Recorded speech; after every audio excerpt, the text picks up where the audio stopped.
warning implicit. I leaned forward in my computer chair and bit my lower lip, watching the floor my avatar was standing on go up in flames. To avoid becoming extra crispy, I scooted palely to the left and kept on task.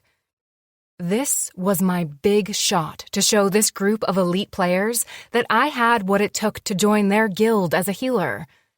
And if I let the guy the dragon was snacking on die, well, I could kiss my spot on their roster goodbye too.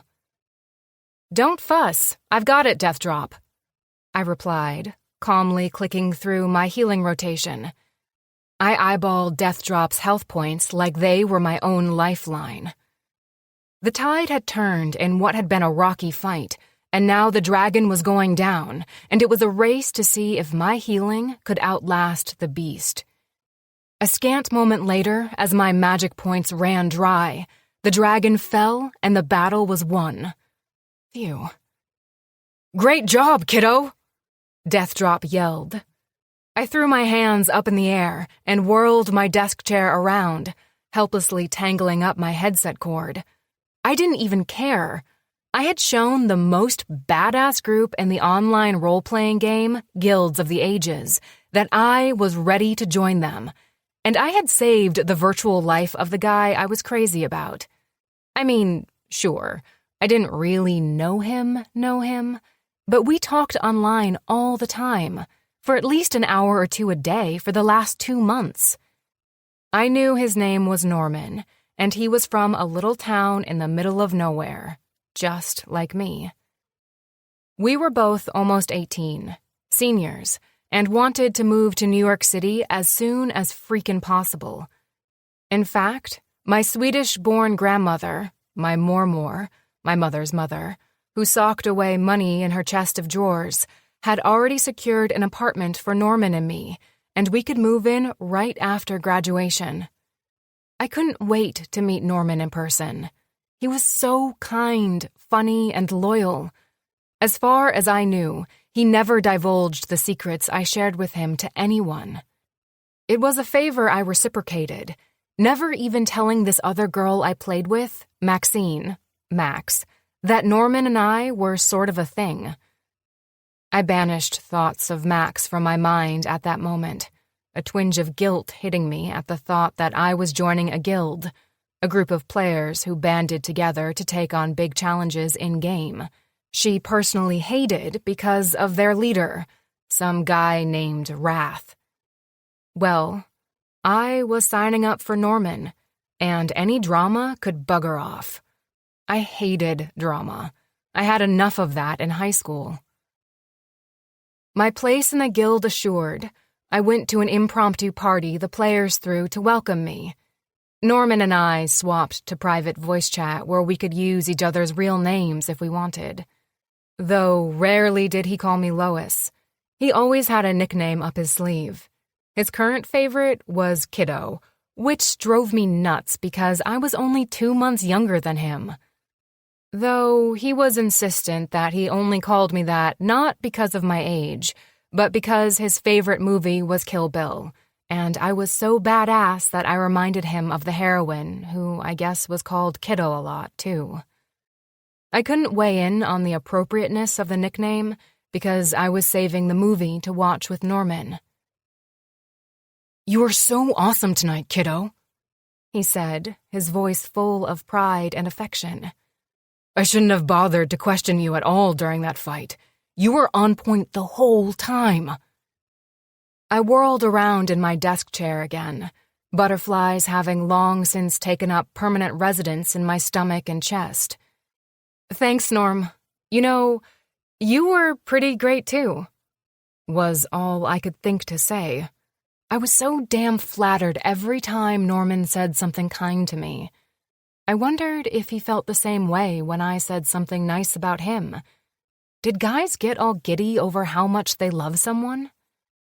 I looked over to the photo Norman had emailed me that I had printed out and stuck to the front of one of my computer speakers, gazing into brown eyes and a mop of shaggy dark blonde hair on a pleasant face.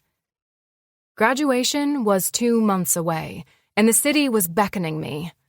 freedom from this quiet, stupid town full of quiet, stupid people. I wanted loud, I wanted fast, and I wanted adventure. And to experience it all with Norman by my side. We even had a plan to meet up for the first time at the top of the Empire State Building, like in Sleepless in Seattle. What could be more romantic? Do you think they'll let one of us in the building late after their last run, like in the movie? I mused. He chuckled. I love your imagination, Lo. Of course they won't, but I don't think I'll have any trouble picking you out of a crowd. I'll know you the moment I set eyes on you. I'll look for the fiercest, most beautiful black-haired goddess of a woman ever made. Those butterflies flapped their enormous wings against my breastbone, and I felt like I could take flight just on the strength of his words. I was convinced Norman and I were a perfect match. He was so full of excitement, energy, and positive thinking, like I tried to be, but so often failed at. According to my Mormor, Norman and I were like halves of a whole, and when we finally met, it would be like fireworks. She fancied herself a bit of a mind reader. Ha, more like an email hacker. One evening, while I was making lists of stuff Norman and I would need to buy to furnish our apartment, I got a short email that changed my world forever.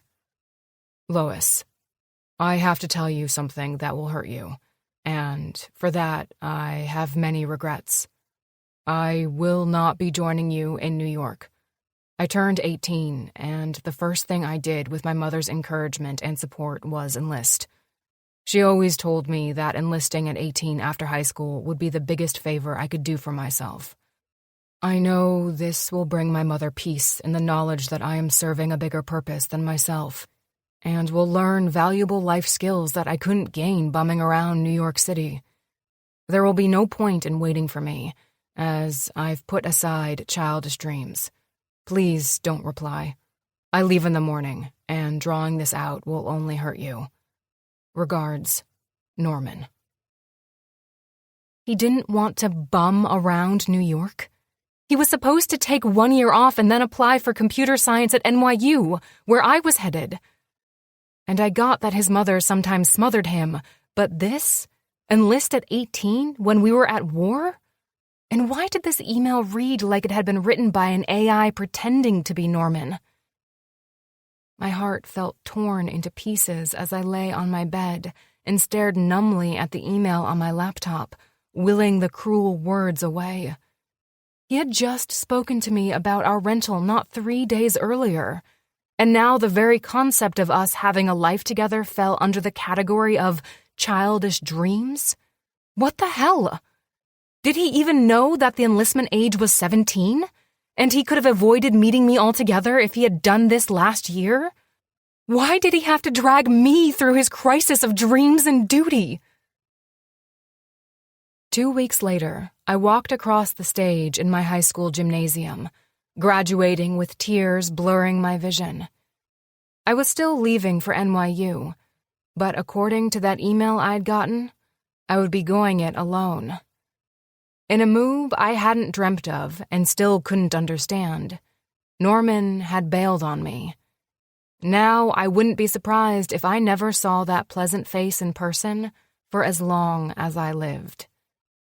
As for the game and how hard I had fought for my spot, I never hit uninstall so quickly.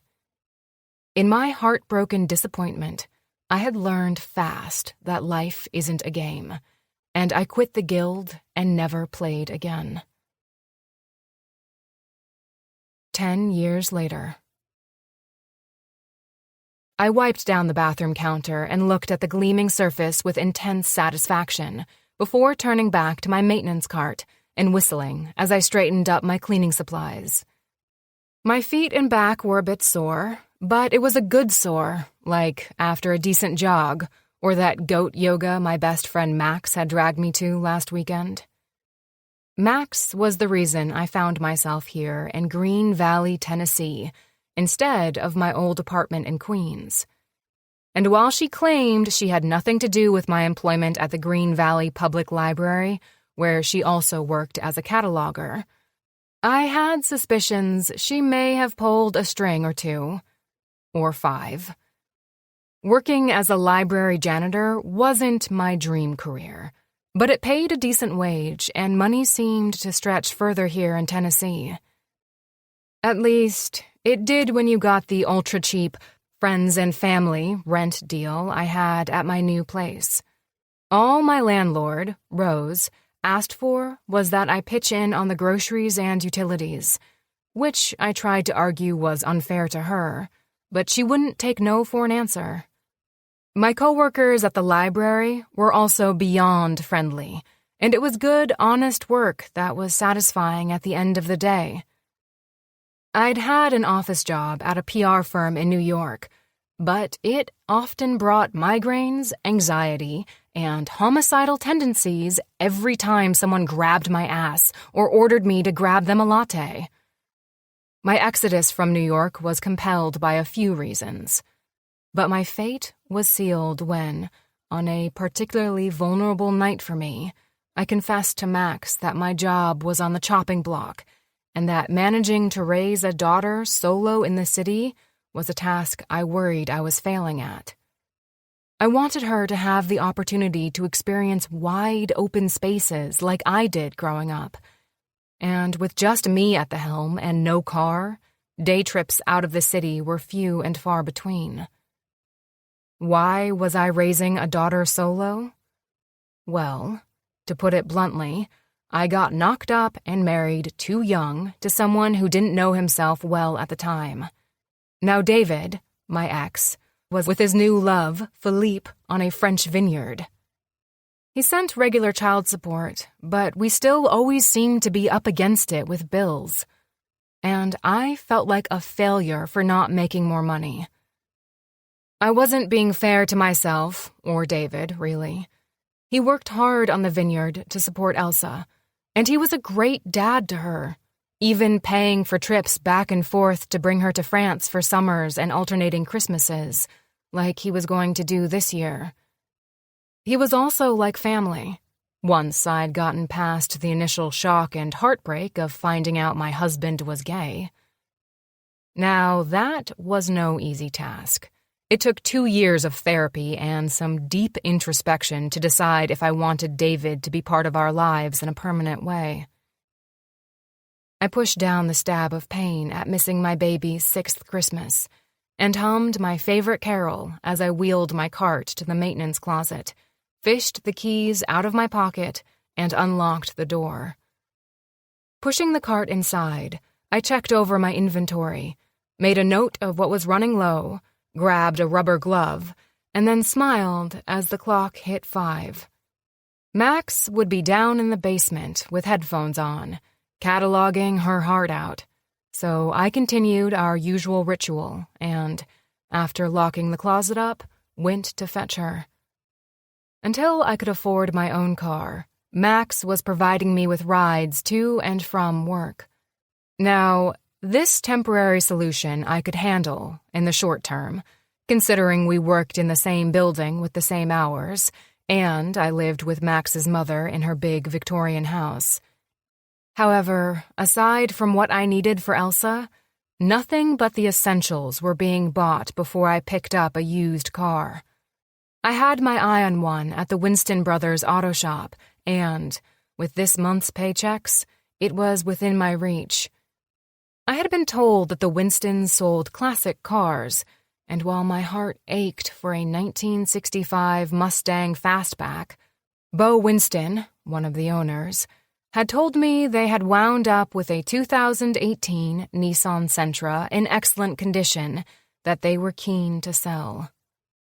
Well, I was keen to buy. A car, I knew from growing up in the country, was freedom. And this relocation of mine, it was partly about needing room to breathe. I waved to Sabrina, a library assistant who had squeezed in the cleaning here at the branch before they could budget for a full-time janitor, and to Finley, who ran the local special collection. They both smiled back, and Sabrina gave an enthusiastic wave.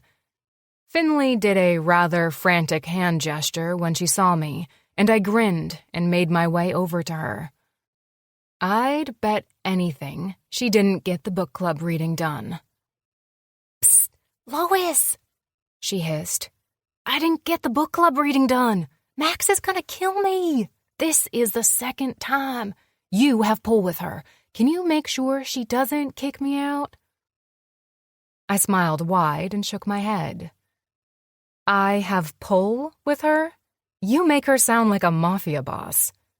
"When it comes to book club, she practically is. You haven't been to a meeting yet. You don't know," Finley pointed out. Okay. I'll talk to the big bad dragon lady about it. But you know she would never actually expel anyone from her club. There's a Lego portion most evenings, for Pete's sake. "Which is one of the reasons I don't want out," she replied sensibly. I laughed and made my way to the basement stairs, waving as I went. I crept down, trying not to make the third step from the top squeak, just in case her headphones were off, because scaring the hell out of Max was one of the small joys of my day. Of course, it was all in jest. We had been best friends ever since we had met in the online role-playing game Guilds of the Ages, way back when I was 17.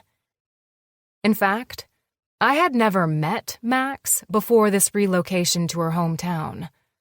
But I had been desperate, and when a friend reaches out to offer a helping hand, well, sometimes you've got to take it, whether you know them offline or not.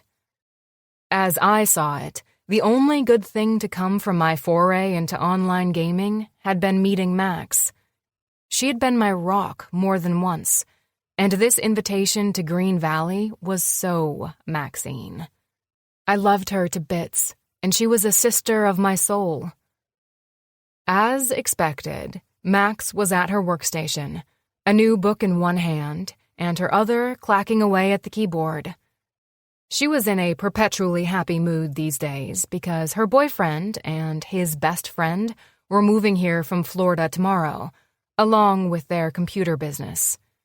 Whenever she talked excitedly about it, I simply clenched my teeth and smiled, burying the feeling in my gut which incessantly nagged at me. I was completely, 100% supportive of her relationship with Jonathan. It was the hanger-on that bothered me. Death Drop. No, Norman Grant. All the times I searched for the name Norman Grant amongst the casualties in the news, all the times I lit candles for him in churches, praying for his safety, I whispered that name. He was my first love, my first broken heart. Okay, so maybe I was being a wee bit dramatic. The falling out with Norman, with him leaving to enlist instead of coming to New York with me after graduation, was a pain I had buried deep down underneath other pains, other joys. Joys that no longer included gaming, a former passion of mine, and how Maxine and her former enemy, Jonathan, got all twisted up together to start with. Not to mention Norman and me. I may be loyal to my best friend, but I held that part of my life close to my heart and never shared it. Now I wondered, what would happen when the Wonder Twins arrived tomorrow? I felt those darn butterflies in my stomach and got lightheaded if I thought about it too much. Would he apologize to me? Still care for me? He'd have to connect the dots if I didn't tell him outright that I was the player formerly known as Paley. But then, how many people named Lois from Nebraska, then New York, played Guilds of the Ages back then alongside our mutual friend Max? I mean, okay, I had kept my married name, but unless he was a total dolt, he'd have to know it was me, right? There wasn't that big a difference between Lois Jensen and who I was now, Lois Washington. I would be lying, though, if I denied there were any differences. When I was 17, I had a goth phase, and my now long red hair was cut short and dyed midnight black. I wore the chunkiest black-framed glasses I could find before discovering contacts, and I always had a full face of makeup, something I didn't bother with now. I also weighed a bit more back then, and since had lost the round shape to my face. Banishing all thoughts of Norman Grant from my head, I crept down the steps and, quiet as a mouse, made my way over to Max. Dangling the rubber glove from one hand, I snuck up behind her and let it brush over her shoulder. Looking over, she shrieked, dropped her book, and mashed the keyboard. Cackling evilly, I took in her not amused expression and forced myself to rein in the smile at her expense. But honestly, she was too easy. "Lois, is it in your long-term plans to scare the crap out of me at every available opportunity? I'd like to know while we're still getting into the groove here," Max asked in a slightly waspish tone. I knew not to take it too harshly, so I put my hands up in an innocent gesture and gave her my best impression of Elsa when she did something wrong. Head slightly down, eyes wide and eager, hands open and imploring. "Ugh, not the lost puppy look again, Lo. You know that slays me. Fine, you're forgiven. And I'm sorry. Oh, and you're no longer officially on duty. It's past 5 and my cart is tucked away. You ready to hit the road?" I knew the answer, but I asked it each day anyway. "Just this last entry." Max trailed off, lost back in her data. I sat in an empty chair next to the pile of weeded books and poked through them, wondering if there would be anything decent to take home for Elsa. She was precocious, and though she was only 6, she was reading at a 4th grade level. So I kept my eye out for chapter books as well as picture books, which she still loved based on her blossoming appreciation for art. Seizing a book from the pile, I brandished it at Max and said, "You're getting rid of Sulwe by Lupita Nyong'o? Why?" I asked, offended on the book's behalf. "It's gorgeous." I flipped through the tale of a girl born much darker than anyone else she knew, until I saw where a page had been ripped out. "Oh, sorry, I didn't see that." Suddenly, inspiration struck. "Hey, could I have this for Elsa? I was thinking I could frame some of the pictures and hang them on the walls. She could use a little more black girl magic in her room." My daughter had beautiful brown skin, darker than my pasty white.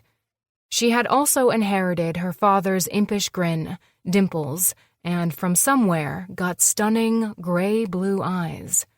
Say what you want about a man who abandoned me for someone else in French wine country, but we had made an incredible child together, in intelligence and looks. At Max's hum of assent, I tucked the book into my bag and waited for her to finish her cataloging record. Our plan for tonight was to get the boys' rental stocked with things like toilet paper, cleaners, and some essential groceries. Nothing too extravagant, but enough so they could manage the first few days they were here until they got the lay of the land. I had found the same kindness extended to me when I moved in with Max's mother 3 weeks ago. Much to my shock and delight, 2 bedrooms upstairs with a connecting bathroom had been cleared out of most of their possessions, save furniture, and made up with brand-new bedding. Elsa's room was a little girl's dream, done with purples and yellows and butterflies on the walls. And with these pages from Sulwe, it would be perfect. As Max finally turned off her workstation and rose from her desk, I smiled and banished all thoughts of Norman Grant. I'd have enough of him tomorrow when they arrived, so why worry in the meantime? I felt the butterflies fly away for now. My daughter was waiting to be picked up from daycare, and no doubt Rose would have gone ahead and put together a delicious supper for us all, despite my repeated attempts to help with meals. With pleasant things to look forward to, I marched out of the library and into the crisp December air. Chapter 2. Norman. I blasted one of my favorite playlists as I snaked through the Appalachian Mountains. My target? The small town of Green Valley. My truck was loaded up with my best friend Jonathan's and my things as we made our move from our adjacent trailer parks in Florida to our new home, him leading our caravan with a U-Haul holding the equipment and parts from our computer shop. It had been an exhausting day, with my truck getting a flat an hour out of Florida while I'd been singing along to Georgia on my mind. By the time we reached Tennessee, Great Balls of Fire played as we had to stop again because my truck was overheating. I really did need to replace or repair this rust bucket. It was #goals now that our business was taking off, and I hoped that we would be able to set up shop quickly in our new location. As Highway to Hell began to blare, I reached out and swapped to the next song, my superstitious mind not letting anything tempt fate. And thus, I descended into Green Valley with Bop as the soundtrack to my new life. So, I enjoyed Hanson now and then. I didn't stress too much over what was or wasn't currently popular. I liked what I liked. I cranked up the dial on my music and let excitement roll over me as I thought about embarking on this new adventure. Was I sad about leaving Florida? Not really. Okay, not at all. Jonathan would never know how selfish it was of me to suggest that we relocate supernatural computers from Here There Be Dragons, Florida to Tennessee so he could be with his girl. I wanted to change probably more than he did, just for different reasons. Jonathan and I had been best friends since the sandbox, and I'd miss his family, the Owenses, but my own kin had all hit the road running or passed on years ago. I kept my mother's trailer as a place where we could stay when visiting the Owenses. I had boxed up many of her things before leaving Florida, but it was hard. I think part of me was convinced that if I kept it like it was while she was living there, she'd walk in through the door one day, groceries in hand, and cluck at the sight of me plopped on the couch playing video games, a taco in one hand and a controller in the other. Not that it was feasible to play that way, but I'd made it work a time, or 12. Maxine, a.k.a. Max, a.k.a. Maximus Damage, had come into our lives through a more convoluted path. All three of us were gamers, into massive multiplayer online role-playing games where you create a character and play online with people from all over the continent, or even the world.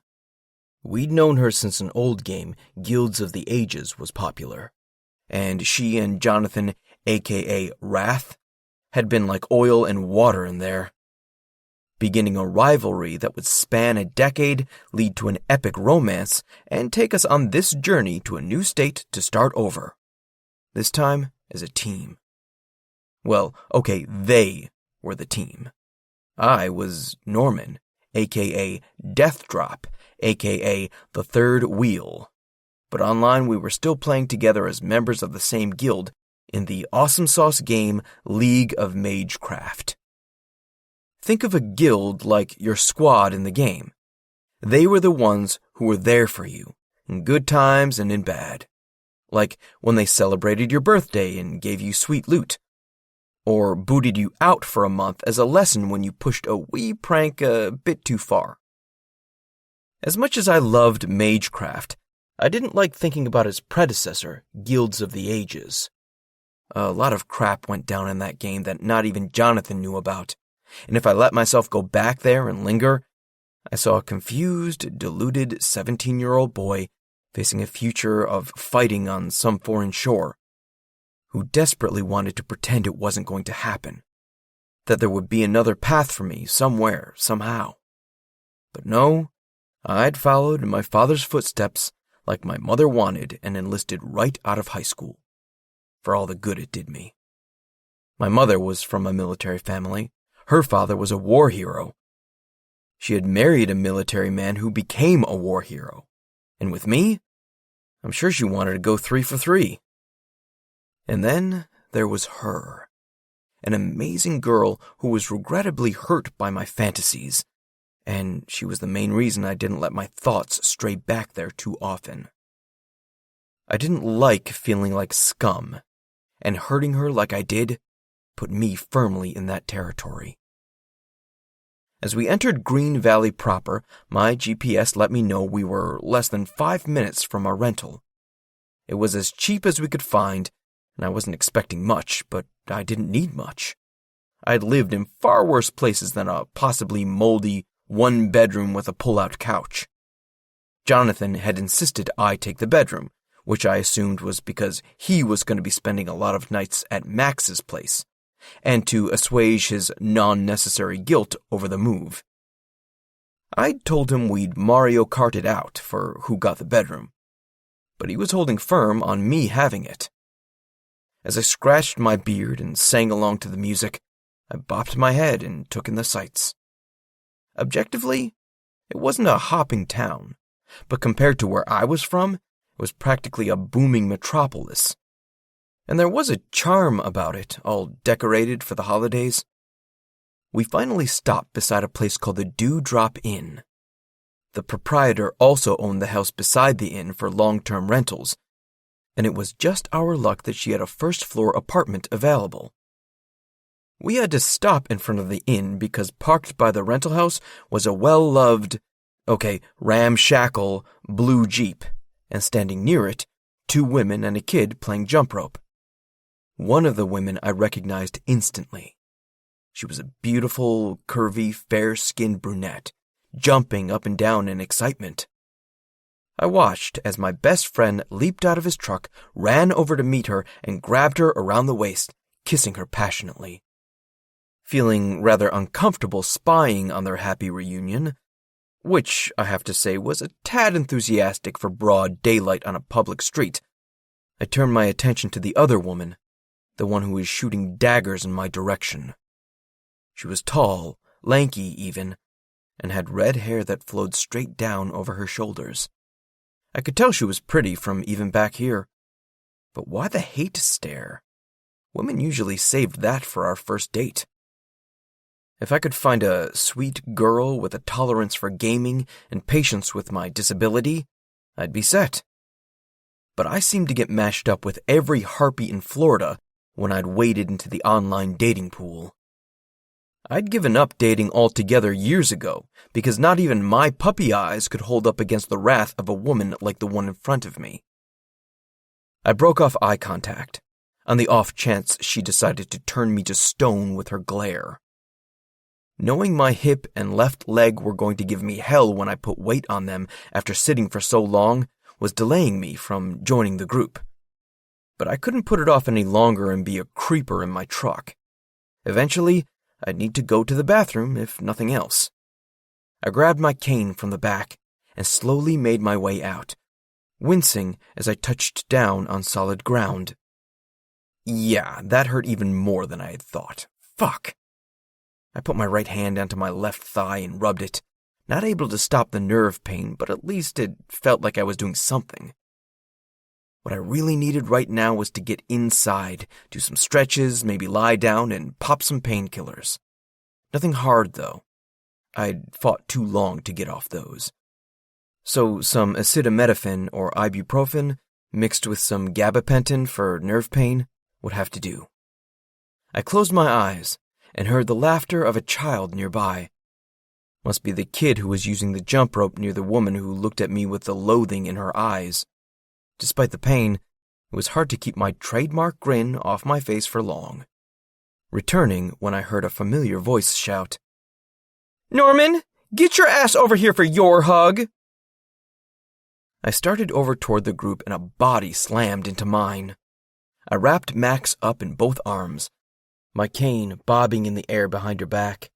She was soft in my hold and felt nice, and at that moment, I hated myself for thinking so. This was my best friend's girl. There were rules, and they didn't include thinking of your best friend's girl as anything but a friend, too. It had always been hard with Max and me. I was beyond happy for her and Jonathan, but there were twinges of jealousy that bled through at times. Like when we were all eating dinner, and I saw how they gelled together, and I wanted a girl just like her, but not her. She would never be mine, and that was that. I was thankful for our friendship, because it was one of the most important of my life, and I would forever be grateful to her for everything she'd done for Jonathan, and me. The sound of the child's laughter increased in volume, knocking me back to reality. I let Max go, and she beamed up at me, taking me by the right arm and winding her arm through mine, lending me some support as I walked over to the group by the rental. We stopped beside the tall, pretty, red-headed woman with the sour expression who had her arms wrapped around a little girl that looked 5 or 6, with tawny brown skin and some beautiful natural black curls. Max nodded at the pair and said, "I want you to meet my best friend in the world, Lois Washington, and her daughter, Elsa. Lois and Elsa, this is Norman Grant, Jonathan's best friend and business partner. Now that y'all are acquainted, I'm going to spend some quality time with my man while you get to know each other better. Sound good? Great." She clapped me on the back and took off toward the front door of the rental, following Jonathan inside. Chapter 3. Lois. I paced as we waited for the boys to arrive, keeping one eye on Elsa and the other on the street they would likely be driving down. I could see the proprietor of the Dewdrop Inn peeking out through her curtains, as though waiting for something gossip-worthy to occur right there on the sidewalk. I had forgotten this charming aspect to small-town living, and it wasn't something I had missed. All that was happening here was a librarian getting revved up to see her sweetheart, a library janitor getting fired up to see her sort of ex, and a 6-year-old playing jump rope on the grass. I paced on the sidewalk. Max gave me a curious stare, asking, "What's with you today, Lo? You've been off all day. It's Saturday, the sun is shining, it's not freezing, and tonight we're all having my mom's famous pot roast after we help the guys move in." I scrambled for an excuse. Any excuse. I feel like we should have recruited some more muscle for this endeavor. How do we know how much crap they're bringing? To a furnished apartment? Not much, I would think. I mean, all the computer workshop stuff is coming to my garage, and we let the boys do most of the heavy lifting. Oh, which reminds me, don't give Norman any sympathetic help carrying stuff. He hates that, and he has better strength and control with his right arm than you might think. I was about to ask what that meant, since it wasn't cryptic in any way, but was cut off by Max's small shriek as a blue truck hauling a U-Haul rounded the bend, followed by a large and noisy black truck, its back covered with blue tarps. Ah, the convoy doth arrive. They pulled up behind the Jeep, and first out of the gate was Jonathan. He and Max were all over each other within seconds. Then there was Norman, sitting in his truck, observing the scene. I waited for him to hop out and join us. Instead, he simply sat there, taking in everything. He looked as close to that scrawny teen boy as I did to that goth girl look I rocked in high school. I could see his dark blonde hair was still shaggy, but now he sported a beard which was neatly trimmed but thick enough to place him in the lumber-sexual category of men. I could see his hands on the steering wheel, and they looked solid, capable. In fact, that was the whole aura he oozed, solid, capable, and freaking hotter than hell. I stood stock still as Elsa ran over to me, likely curious about the new arrivals, but shy, and I wrapped her in my arms and stared into that truck, waiting for him to make the first move. Those butterflies from before were back, only it felt like they were rending my insides. This anticipation was killing me. The truck door opened, and the first thing I saw come out was a leg, then a cane. "Norman, get your ass over here for your hug!" Maxine practically yelled, and with a wide grin, the tall blonde man exited the vehicle and limped over, looking as though he was leaning heavily on the cane in his left hand. Was he in pain? Within moments, he was wrapped up in her arms. I kept my face as neutral as possible, open and friendly even, one might say. They might say it, but they'd be wrong. I felt fierce. What happened to Norman? He hadn't needed a cane back when we were 17. Of course, that was before the military. The military! He had been wounded. I damn well knew it. He went to God knows where and was wounded. Was it a gunshot? An IED? Was he held captive? I had to stop the train my thoughts were on right the hell now, or I would be going to places I couldn't handle, especially at this moment. I had this tendency to do what, according to Dr. Google, the only doctor I could afford for myself most of the time, was called indulging in apocalyptic thinking. Once I got started, I could be thinking about a glass half empty and end up picturing the glass exploding, sending shards flying everywhere and blinding a pack of nuns. No more disastrous thinking about Norman and whatever happened to his leg. He was free of Max's octopus-like hug and was managing to get around well on her arm, as though he were accustomed to a cane and it didn't slow him down. He was, at present, examining the back of the truck, making sure, I guess, that the tarps held and everything was okay. That was when he looked up and made eye contact with me, flashing me a wide grin. Max nodded in our direction and the pair walked over, saying, "I want you to meet my best friend in the world, Lois Washington, and her daughter, Elsa. Lois and Elsa, this is Norman Grant, Jonathan's best friend and business partner. Now that y'all are acquainted, I'm going to spend some quality time with my man while you get to know each other better. Sound good? Great." She clapped Norman on the back and took off. Great? No, not great. Rewind, Max. "Lois, hello," he said, smiling politely. "I've heard a lot about you and your daughter. Max talked about you when she visited us in Florida. She thought you'd make a solid addition to our League of Magecraft arena team." "Well, I don't game anymore," I said back, sounding, even to my surprise, quite a bit salty. He didn't recognize me.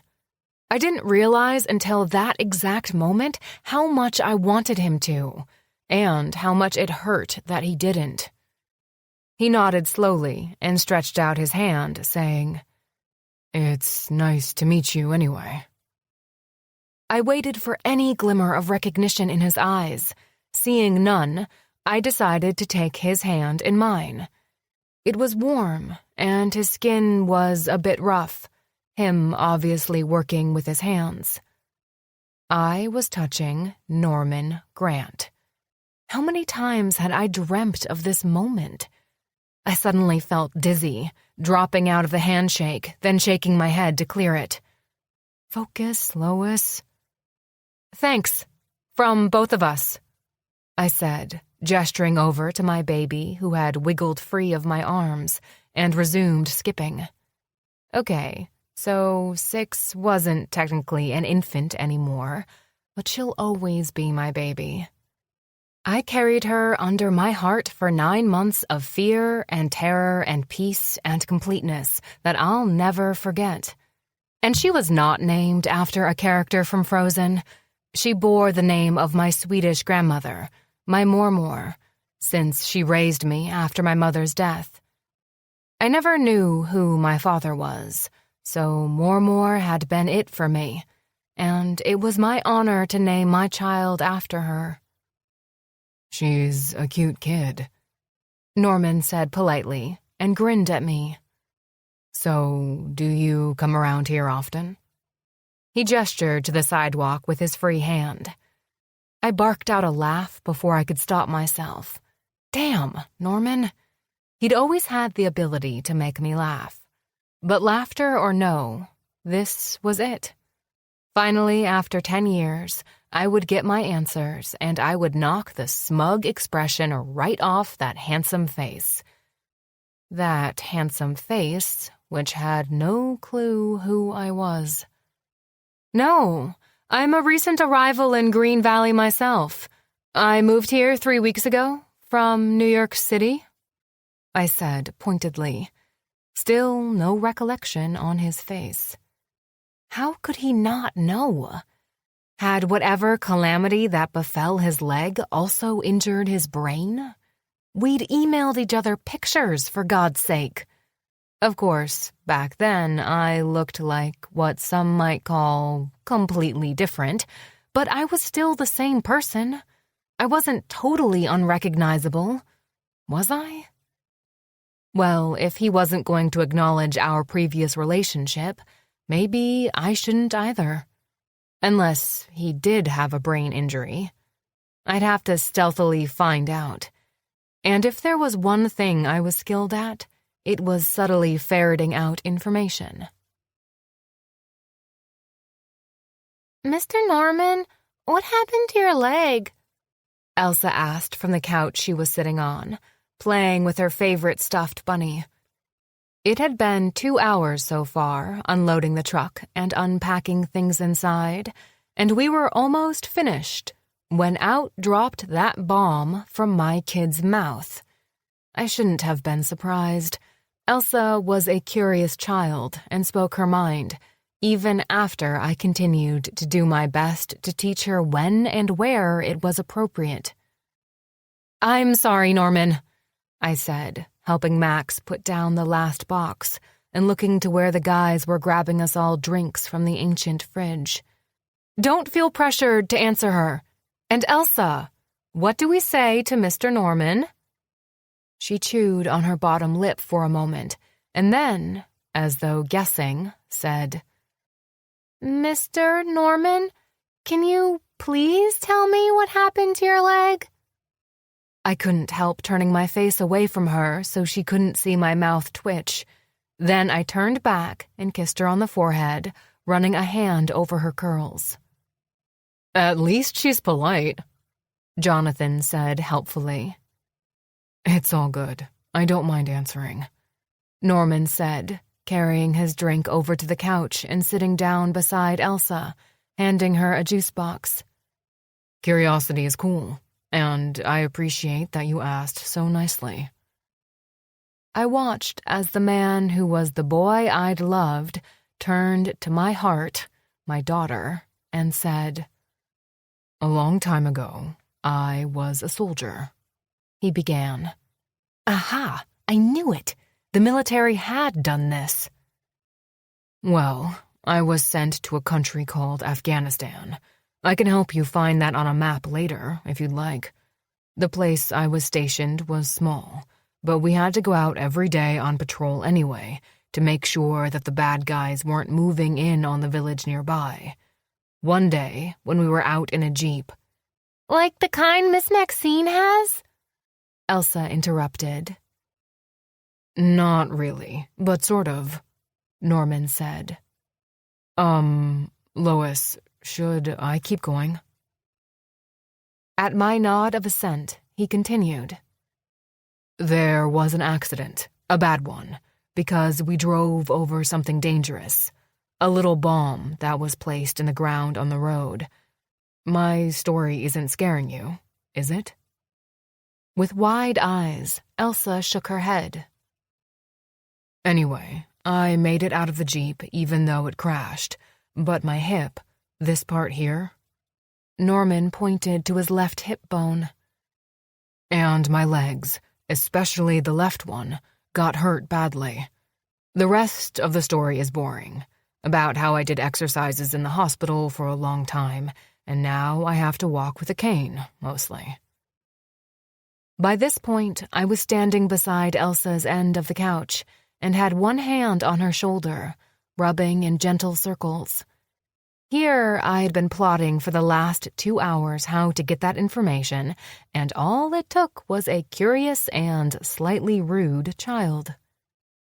You were lucky, weren't you, to get away from the Jeep? She asked in an awed voice. You know what? I think you're right. Norman replied.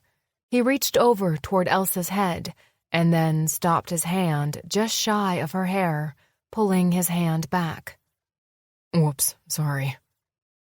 Whoops, what? I asked, genuinely confused as to what he'd say. I was going to tousle her curls because she's so damn cute, but I realized, last second, that I shouldn't touch her hair without her permission. My thoughtful Norman. I nodded but said, sharper than intended, "Yeah, that pretty much applies to all body parts for everyone." I cringed inwardly at how harsh that sounded. I was hurting, but I didn't want to be hurtful to anyone else. "Sorry," I mumbled, looking into Norman's concerned eyes. He opened his mouth and then closed it again and nodded. "Fair enough," he said, and smiled at my daughter, clinking his soda can against her juice box. She smiled and clinked back, and I sensed a blooming friendship. Great. Fantastic.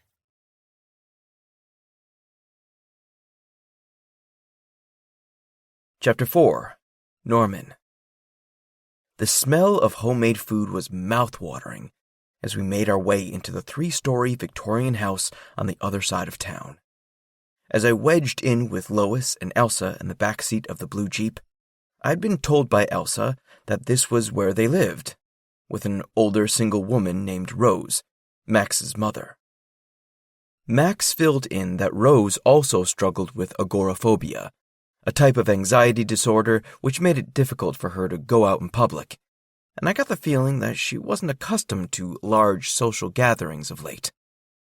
She looked overwhelmed at the barrage of people at her door, and I heard Lois lean down, seriously, the older woman couldn't have been 5 feet tall, and say softly to her, "If this isn't okay, we can all troop right out of here and go back to the boys for pizza. Or we can pick up this delicious-smelling dinner and take it with us. Whatever you want, Rose." The older woman visibly swallowed, and then smiled brightly when Elsa ran up the front steps and grabbed onto her waist, almost knocking her over.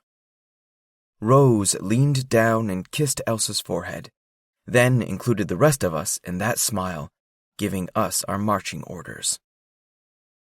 "Boys, you are just in time for one of you to put the leaf onto the dining room table. I don't know why I ever bothered taking it out, but it looks like we'll need it from now on if we're to have proper dinners every weekend. Everyone else, you get Elsa cleaned up and help in the kitchen. I need a volunteer to set the table." She shot a pointed look at Jonathan. I raised my hand and said, "I've got it, and the leaf." I extended that hand toward her, and she looked down in surprise and took it, giving it a firm shake. "Norman Grant, thank you for having me, and all of us, in your home this evening, Mrs. Peters." "Manners!" Rose exclaimed. "How nice! And none of this Mrs. Peters nonsense. You may call me Rose." She was seemingly oblivious to the snort I heard coming from Lois's direction. She'd been a tad surly ever since the moment I'd arrived. Had I dishonored her in a former life?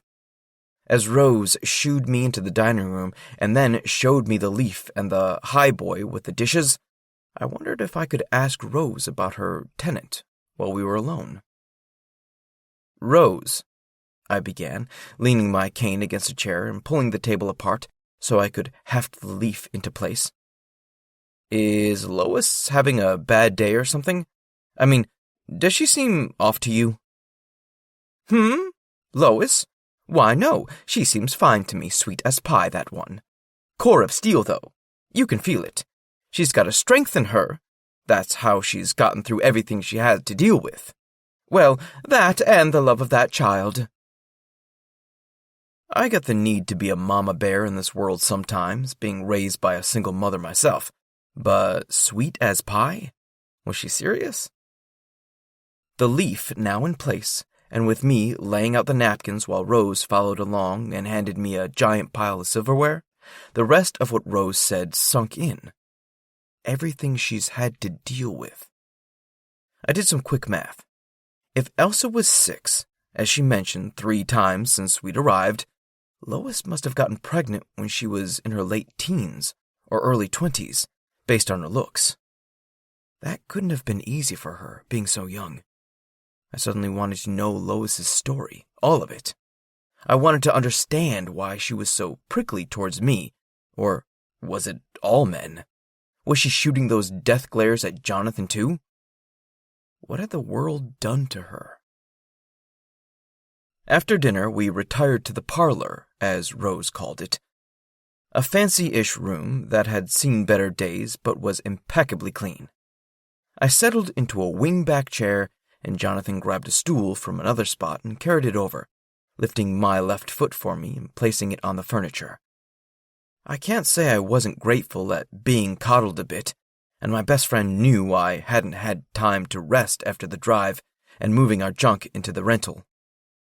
I had been able to take some pain pills earlier, but the Tylenol didn't hold me too long when my leg acted up on days when I was sitting up for long periods, or doing a lot of physical activity without resting now and then. I saw a flash of relief on Max's face when she saw me set up with the stool. I couldn't help but look to Lois next, to see if she'd noticed what Jonathan had done. She was staring straight at me, her head cocked to the side. Caught looking at me, her cheeks turned pink, and she abruptly turned her head to Elsa, who was playing on the floor with a Star Wars Lego set. She seemed like a great kid, charmingly chatty and smart, if how fast she assembled that kit was any indication of intelligence. While Max and Jonathan set about making a fire, I checked out the room. I loved big old houses like this one, ones that had a sense of history and where the walls practically whispered to you if you listened closely. I grinned when I caught sight of another subversive cross-stitch that was hanging over the fireplace. They were sprinkled throughout the parlor, kitchen, and dining room, and I knew Rose had a sense of humor from that, if from nothing else. This one was copied from the internet meme about the cross-stitch being proof of having the patience to stab something 10,000 times. Rose walked in carrying a tray with a pot of tea, a stack of cups, and cream and sugar on it. As she set it down on the coffee table, she said, "The sink is dripping in the kitchen. We've tried everything, but it keeps making that drip, drip noise all night. Think there's anything you can do?" While I knew she was talking to Jonathan, I jumped in. I didn't know why I was so eager to spend more time around the redhead sourpuss, but I couldn't seem to help myself. There was something magnetic about her, from her angry, flashing eyes to the blush when she was caught staring at my leg.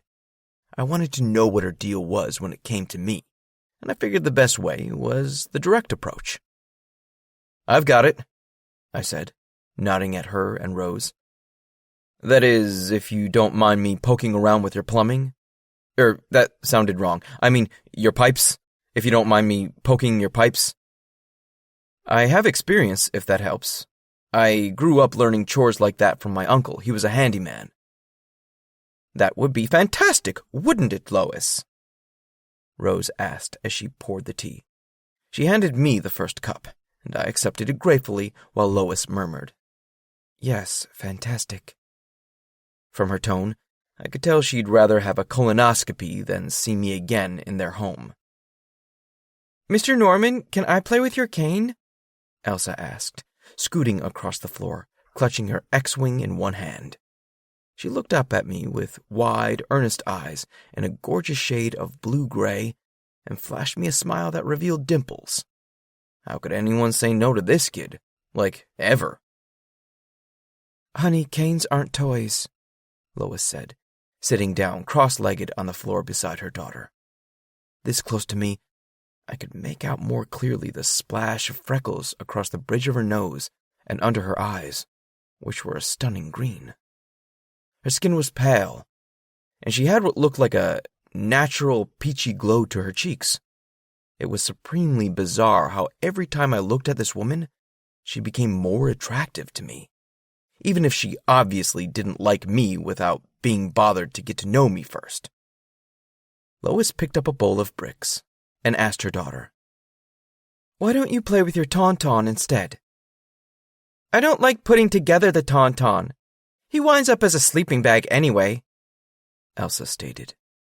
I let out a burst of laughter, which I quickly covered up with a cough at Lois's disapproving glare. But hey, I wasn't the one who let my 6-year-old watch Star Wars. I mean, sure, the Ewoks and the droids were cute and all, but what about all the hands getting cut off, or the gigantic space worm? That shit was traumatizing if you saw it too early.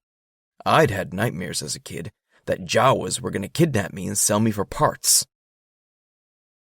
"Hey, kiddo," I said, and both Lois and Elsa whipped their heads in my direction.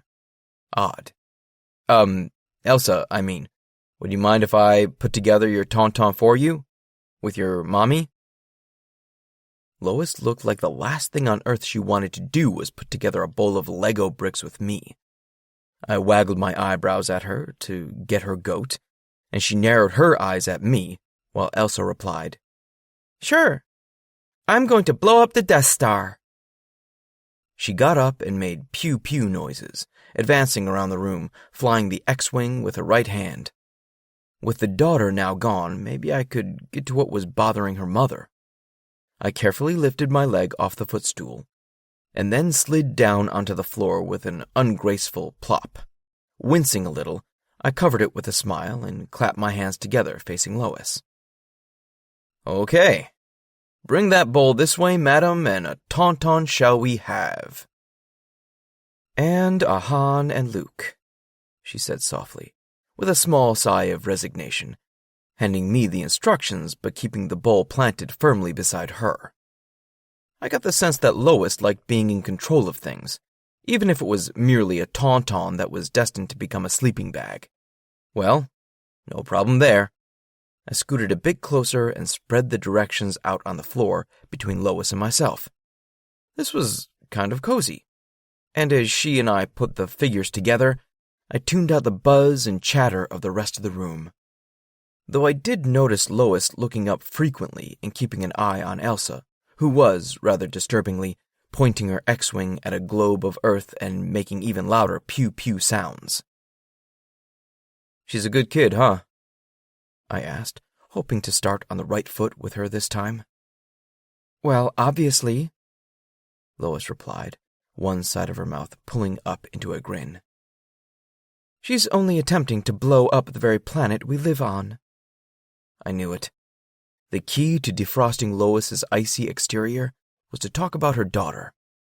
I scrambled for what I could say about a child I'd known for a few hours, and the most interaction we'd had was sharing war stories, and then I'd helped cut up her pot roast at supper. Think, Norman, think. "She sure put that kit together fast, and it was brand new. It was impressive for a kid her age. I think so anyway." Lois murmured and slapped the head on the tauntaun, placing the completed creature back in the bowl. "So, should you do the honors or should I?" she asked, mischief in her bright eyes. "The honors?" I asked, genuinely confused, and also taken aback by the smile I saw break out on Lois's face. "Of getting your lightsaber ready and having Mini Han slice that open.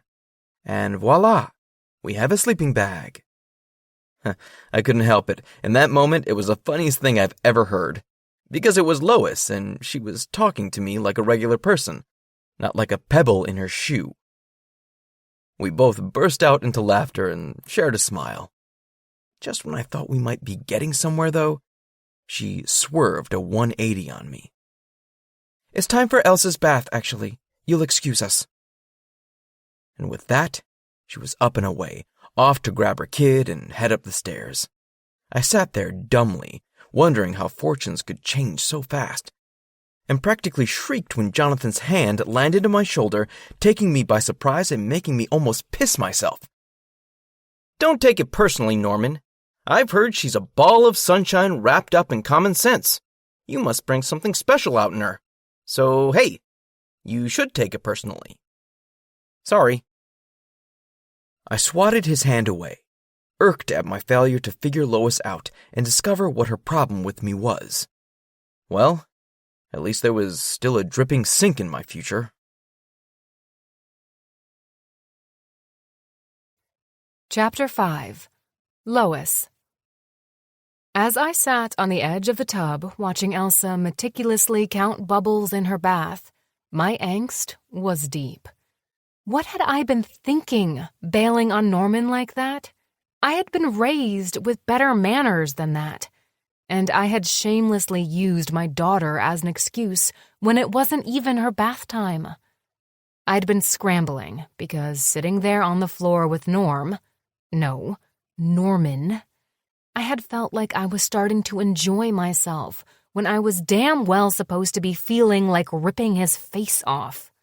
I swear, it was like when he slid down on the floor beside me and wanted to do Legos together, I was transported back to my 17-year-old self, feeling all fuzzy in my head and nervous in my stomach because Norman wanted to spend time with me. Common sense had fled, and I was overcome with all that leftover teenage longing. And hormones. God, he had smelled good. All earthy and piney and... Okay, he smelled like soap and a splash of cheaper cologne, but it called to me in a feral way. His mischievous eyes, so wide and brown, had met mine over the bowl of bricks, and, as the cliché goes, my heart skipped a beat. A beat! More like I felt like I was going into a full arrhythmia. And so, I had done the only reasonable thing. I grabbed my daughter and fled for the hills. I knew I needed to decide what to do about Norman and this whole odd situation. I didn't want to draw it out into this big, awkward thing, but I also wasn't sure I was ready to pounce on him in all my justified wrath either. I knew what I needed, and it wasn't the sage wisdom of a 6-year-old or Rose's well-meaning motherly advice. I needed my best friend, and I needed to finally tell her the secret I had kept all these years. "You what?" Max screeched over Skype that night. Yes, we lived in the same town, and I could have told her this at any time, but I preferred to do it when I wasn't chasing after Elsa or tired right after work on one of our drives home. I was presently snuggled down in my bed in my favorite flannel granny nightgown, a gift from Rose, while Max was across town, similarly attired but in flannel kitten print pajamas. We both had our tablets in bed and were chatting, while Jonathan was spending the boys' first night in Tennessee in the rental in solidarity with Norman. I replied calmly, that I used to have a long-distance relationship with Death Drop. Norm. Oh, don't call him Norm. He hates that nickname. But that was my special... Oh, I said, letting that sink in. I guess he wanted as little to do with me as I had to do with him after everything went down and he had taken off for boot camp. I didn't know how I felt about that, except so embarrassed I stuck my head under the blankets and moaned. "Lois, stop being a turtle. Come out and tell me the story. I won't judge, okay?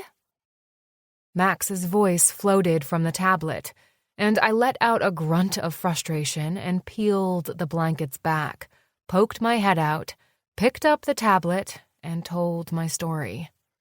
All of it, from meeting him in guilds to keeping our friendship a secret because I knew Max barely tolerated him and Jonathan, to our on-the-down-low Romeo and Juliet, minus the deaths, love story.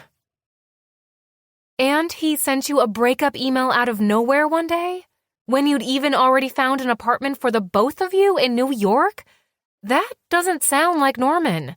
He's a prankster at times online, sure, but he's also so responsible offline. And he's the best friend anyone could hope to have, other than you, Lo. So, what changed? Max's brow was furrowed, and she looked as confused as I had felt off and on for 10 years. I thought back to that damn letter, and the never-forgotten words danced in my head. I have to tell you something that will hurt you, and for that I have many regrets. I will not be joining you in New York. There will be no point in waiting for me, as I have put aside childish dreams. Please don't reply. I leave in the morning, and drawing this out will only hurt you. Regards, Norman. I don't know, honestly. He had been getting distant with me in the game, popping offline when I'd pop on, saying things about how his mom needed him, or he had chores, or some excuse. I thought he was getting nervous about graduation and the move to the city, meeting offline. I mean, hell, I was nervous until I got that horrible email. He signed it, Regards, Norman. Who in the nine hells tells the girl they're supposedly in love with regards?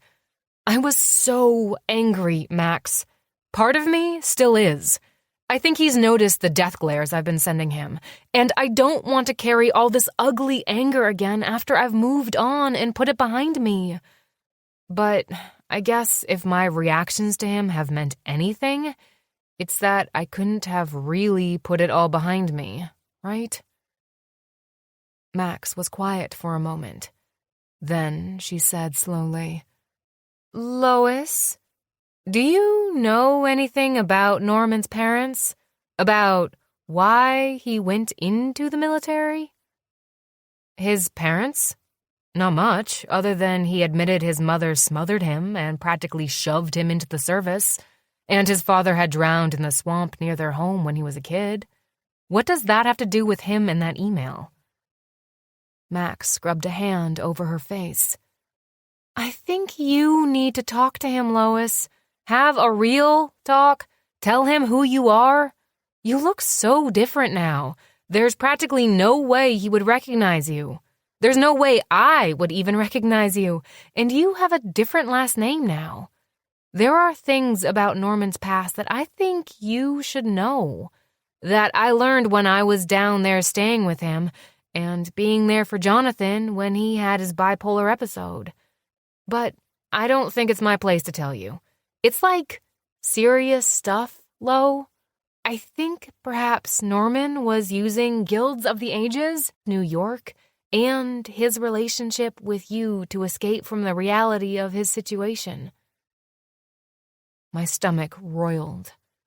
Max thought that our relationship was just an escape for Norman?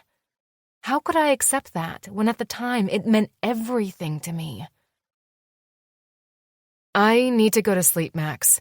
I can't digest any more of this tonight. I don't know exactly what to do, but I do need some time to think about it. Will you keep my secret, even from Jonathan, until I'm ready? I asked in earnest. Of course, silly pants. I'm not wearing pants. Hot. And so, with a smile, I logged off Skype and turned off my lamp, letting the darkness hide my inner conflict and ease my heartache. Chapter 6. Norman. We had planned to spend Sunday at Max's garage, unloading the U-Haul and getting supernatural computers at a functional stage.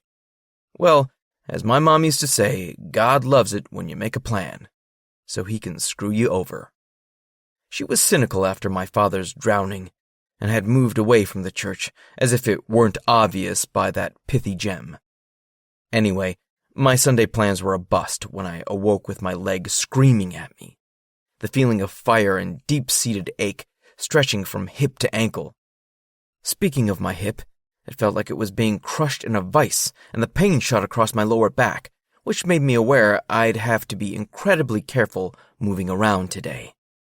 As luck would have it, I had anticipated this might happen because of yesterday's long-haul trip, so I blearily reached around the bedside table where I'd stashed a glass of water, a cocktail of pain meds, and crackers to take the edge off my churning stomach. Man, how part of me wished I was still on morphine at times like this. Or that I still drank too much. Anything to kill the pain, or at least numb my mind to it. But I've been down those roads, and I wasn't going there again after all I'd been through to get off morphine while in rehab for my broken body.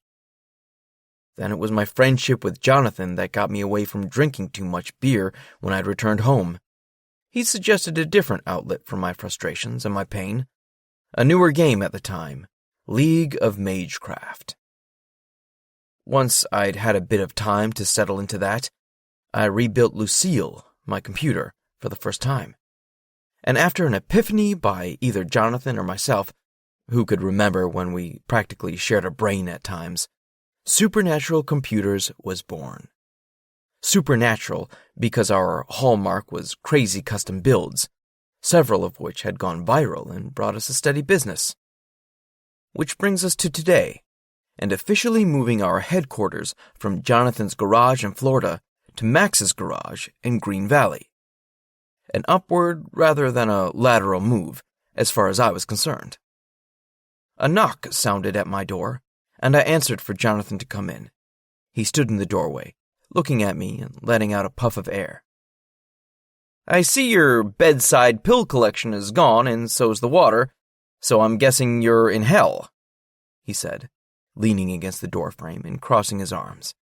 It would be easy to be envious of Jonathan, with his perfectly fit body and easy stride, but I never could let myself go there, because bitterness would take me down to a darker place in my soul. Besides, he was my brother in all but blood, and I knew about the demons he had to fight living with bipolar disorder. Jealousy was a fool's game. My leg is messed up, and my hip and back, but it's fine. You know I can push through it. I need some time to let my meds work, and I'll be ready to go to Max's. You said she and Lois actually already cleaned out the garage for us? Jonathan chuckled. Yeah, those women are all about getting shit done. And I think they really want to see our business succeed, you know? I mean, I don't know about you, but I don't want to work out of a garage forever. But this is such a great shop for us for now. It's also one that doesn't have a firm date attached to it. We can wait to set everything up until you don't feel like crap, Norman. I peeled back the covers and sat up, twisting until my legs were hanging over the edge of the bed. Ouch. I felt like someone had taken a baseball bat to my left ankle and hip and once again cursed the fool who had gotten me into this situation. Me. Well, for starters, we are paying a rental fee on the U-Haul. We can't keep our junk in there forever. Besides, I think that Max was getting pizza for us and trying to make a day of it. Let's get it over with. If you and Max have to carry a few more boxes and I have to sit and direct the flow of traffic in and out of the garage, then that's how it will have to be. This sounded good in theory, but I knew today was going to be rough. Jonathan looked at me with blatant skepticism, but nodded. Okay, it was on. We were so doing this. That is so enough for today, Max said. Even my back is starting to hurt after this. The U-Haul is empty and is just unpacking, which you guys can handle tomorrow. Which is the start of the work week anyway. I think it's time for pizza and a movie. I'm officially pressing pause on this quest. I leaned over toward Jonathan and said, "She's going all Maximus damage on us. Who put her in charge anyway?" "I think she did, considering it's her garage and we're getting it rent-free," he replied. "Fair point." I turned to Max. No sooner had the words left my mouth when a sharp stab of pain hit my lower back, and my hip started to throb. "Actually, would you mind if I took some of the pizza to go? I think I need to rest for real. And if I head back to the apartment, I won't be in your way if you two want to get cozy." I winked at Jonathan, and Max snorted a laugh. Max told us to wait a minute and dashed off to the cottage, only to reemerge holding a pizza box. Man, my friends are awesome. See, the thing about awesome friends was that you didn't find them that often. So when you did, you had to hold on to those unicorns tight and care for each other through thick and thin. Max and Jonathan were that for me. The thing that troubled me about our situation is that I knew Lois was in that small circle for Max, and Jonathan had warmed up to her over some joint Skypes before we moved here. I didn't want to make waves when it came to one of my besties' unicorns, who seemed to want to trample me to death.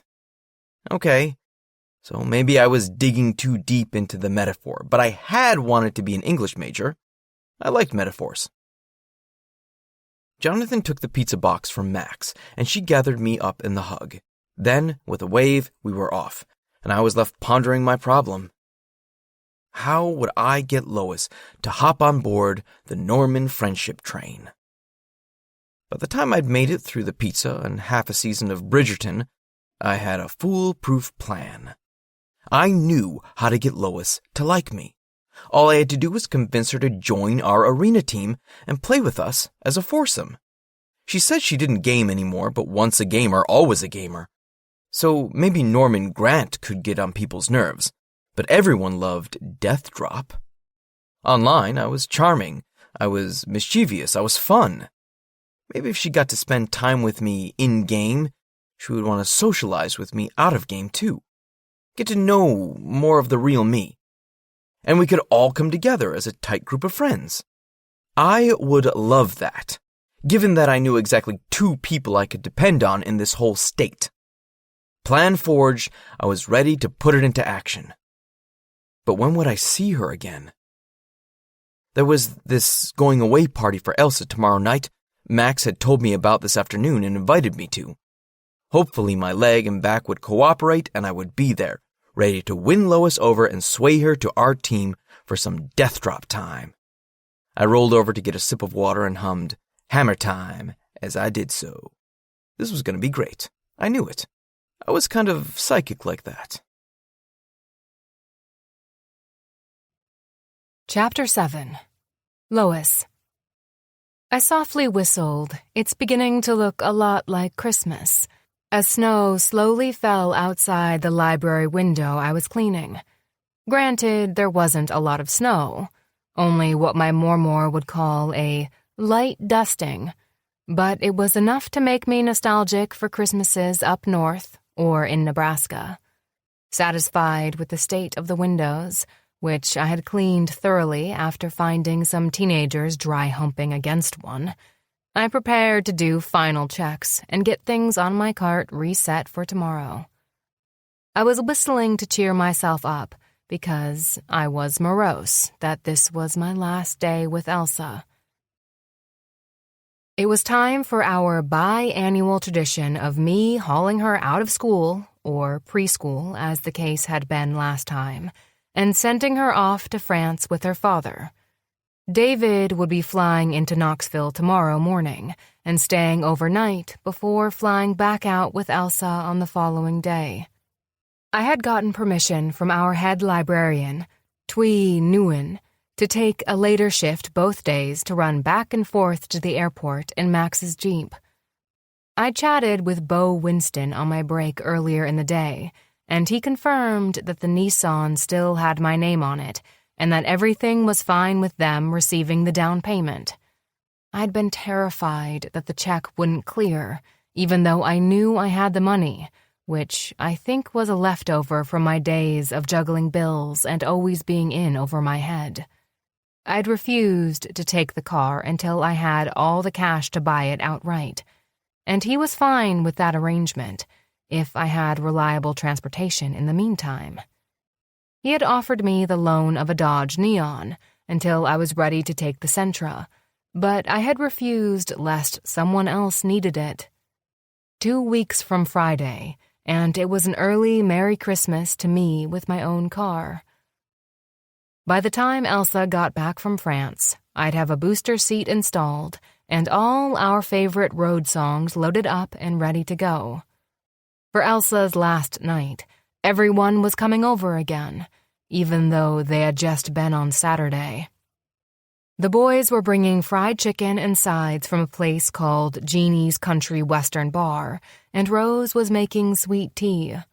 I was going to make a salad, and Max was bringing a stack of board games that were family-friendly, even though Elsa was precocious enough that I was sure she could play Scrabble or Carsicone. The first thing I wound up noticing, though, was that Norman wasn't in tow with Jonathan and Max. They explained that his hip was acting up too much after the trip here and the unpacking palooza, and he needed another day to rest and recuperate, and then he'd be fine. They said that he normally moved so smoothly you hardly noticed the cane, but the long car ride, around 500 miles, was too much all at once. I nodded in understanding, but felt disappointed that he hadn't come. I didn't know why. I should hate everything about Norman Grant. And yet, I thought of those wide, kind eyes, his rough hands, and neatly trimmed beard in contrast to his shaggy head of hair, and part of me melted. While we had a fun time the other night, my mind kept straying to him, hoping he wasn't in too much pain. Why did I care? I guess I didn't like to think of anyone in pain and alone. Yeah, that had to be it, and the reason I loaded up some Tupperware with food in it for Jonathan to take home to him. I instantly recognized the figure of my ex, his 6'4" frame towering over the others in the arrival hall in the Knoxville airport. His hair was cropped close to his head, which shocked me because the last time I'd seen him, which had been last week on Skype, he had had locks halfway to his waist. His eyes were a warm brown that held humor in them, and his rich, dark brown skin was as beautiful as ever. God, how I had loved David. I did love him even now, in a different way. My counselor that I had seen after the breakup had told me that when you love someone like I had loved David, you can continue to carry them in your heart throughout your life. It doesn't mean you're still in love with them, only that they will always be a part of you, and that's okay. Back then, I had to give myself permission to carry David in my heart because he had broken it so badly. We had met when we were both freshmen at NYU, and had both come from small towns, me from Nebraska and he from Georgia. We had an instant connection, and while I was still grieving Norman, I was making fast friends with David. We had so much in common, except gaming. David had no interest in it whatsoever. In my book, that made David the perfect friend. By sophomore year, we had moved in together, and that kicked off a whirlwind romance where we took each other's virginity. We experienced all the other great firsts of falling in love, except it wasn't really the first time I had been in love. But Norman was God knew where, and David was there with me. So I let myself put Norman on a shelf in the back of my mind and plowed headlong into a serious relationship. By junior year, I was unexpectedly pregnant, and we were hastily married. By David's senior year, I had dropped out to care for Elsa, vowing to finish my degree later, only to be faced with the tearful admission of David's true sexuality and a stack of divorce papers which he insisted was for our own good. When we started our relationship, David had promised me everything I had ever wanted in this world: friendship, partnership, and a home filled with children and pets and love. And then, one day, he ripped it all away over something he couldn't control, over something I couldn't argue with, and neither of us could change. It still didn't stop me from resenting him and feeling he should have known somewhere deep inside that he was gay all along and not stolen my heart. I was 21, had no family of my own to offer support, more having passed on not too long after I discovered my pregnancy, and now was going to be a divorcee with a child. A baby I would be raising alone for the most part because David had met someone new, an exchange student, and with his graduation looming, he would be free to follow Philippe to France. I shook off the past and smiled wide, walking over to meet him. "David," I said, reaching up and grabbing him into a hug. He laughed his deep, familiar laugh and leaned down, kissing my cheeks, and then laying one on my forehead. The cheek kisses were from Philippe. The last smack was from me. As I assumed. I looped my arm through his, and we comfortably walked together, David only having his carry-on, as this was a quick stop to get Elsa and not for a long visit. "So, what's new with my favorite girls, other than this snap relocation?" "It wasn't snappy, and it was very necessary," I said, my hackles rising. I didn't really know why his question made me instantly angry, except for the fact it almost felt like he was questioning my parenting decisions. And here I was, trying to do everything I could so that Elsa could have a good life. We were almost out of the airport, and I didn't want to bicker with David in the car. It was the Christmas season, and I wanted this short visit to be jolly, damn it. David stopped walking and took my hand in his, looking down at me with what I thought was a deliberately neutral expression on his face. "I don't know what to think, Lois. You don't call me for help. You don't talk with me for advice about what's best for Elsa's future. You don't know what it's like to be black in a small town in the South, Lolo. I do. I don't know if this is the right place for Elsa. She's more my color than yours. There could be difficulties for her." I thought about that for a moment and fumbled around for the right words. "David, I appreciate what you're saying and your own experiences. You're right that I don't know what it's like to be a person of color living down here. But I'm going to remind you once. You lost the right to have input on where Elsa and I live when you left us," I said, my voice as even as I could make it. "There are several Black families and Black-owned businesses in Green Valley.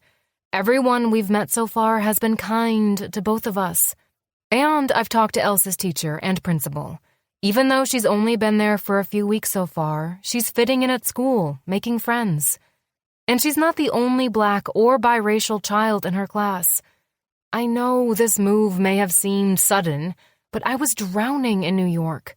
We needed a change, and the place that offered us refuge was here in Tennessee. I'm not sorry I chose to take it." "You would have all the refuge you need in France at the vineyard.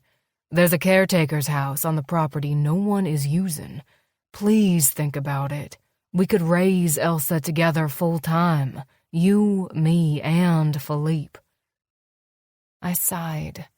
I knew that despite David and me verbally agreeing that I should have full custody, David wanted Elsa to live in France. But this was the first time I was included as a package deal. I was a little stunned at his offer and caught off guard at the phrase, "you, me, and Philippe." "I'll think about it, okay?" But don't expect me to say yes. I'm happy here, and Elsa is settling in nicely, getting used to the people." David nodded and leaned down again and kissed my cheek. "I'm sorry, Lolo. I just wish things had worked out differently with all of this. I hate that I'm not a full-time father to Elsa. When I left, I didn't know how much it would hurt to be apart from both of you. Letters and Skype and holidays are a decent compromise, but not great. But it's not fair for me to try to guilt you into moving across an ocean because I'm not happy. I made my bed, and now I'm lying in it, I suppose." "With a sexy vintner," I said cheekily, bumping him with my hip and changing the mood of the conversation. "Yes," he said, laughing. "How about you? Anyone new in your life?" he asked as we resumed our walk toward my borrowed transportation. "Sort of? Not exactly," I said. "I'll explain on the way home. Do you remember I used to play a video game called Guilds of the Ages before we met?" He stopped beside Max's Jeep, and a pensive look came over his face. "Wait a minute," he said slowly. "You don't mean the guy you used to light candles for? What was his name? Norman?" At my nod of assent, he practically gasped. "Norman's back? Why didn't this make the family newsletter?" Because we don't have a family newsletter." "We will by the new year," David promised. "Daddy!" Elsa squealed as she ran across the yard at Rose's place, practically leaping into David's arms as he climbed out of the vehicle. He held her and planted kisses all over her face and tickled her belly.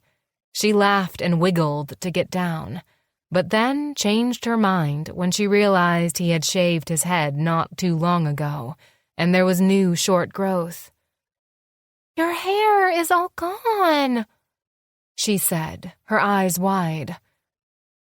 She reached up a hand and gingerly petted the hair that was there. "And your hair has gotten longer since the summer," David said, touching her bouncy curls. "We're both different," she said. "But not where it really counts," I offered, wheeling David's carry-on behind me and starting up the path to Rose's front door. She had graciously opened her home to David for the night, offering up the final guest room, which was on the rarely used third floor. I did some cleaning up there and made the already spotless room extra spotless for my neat freak ex, though he would never complain about the accommodations. David was good like that, not a snob in any way. When he found out I had become a janitor after working as a PR assistant, he simply asked if I was happy about it. I was so thankful I could tell him, without lying, that I was.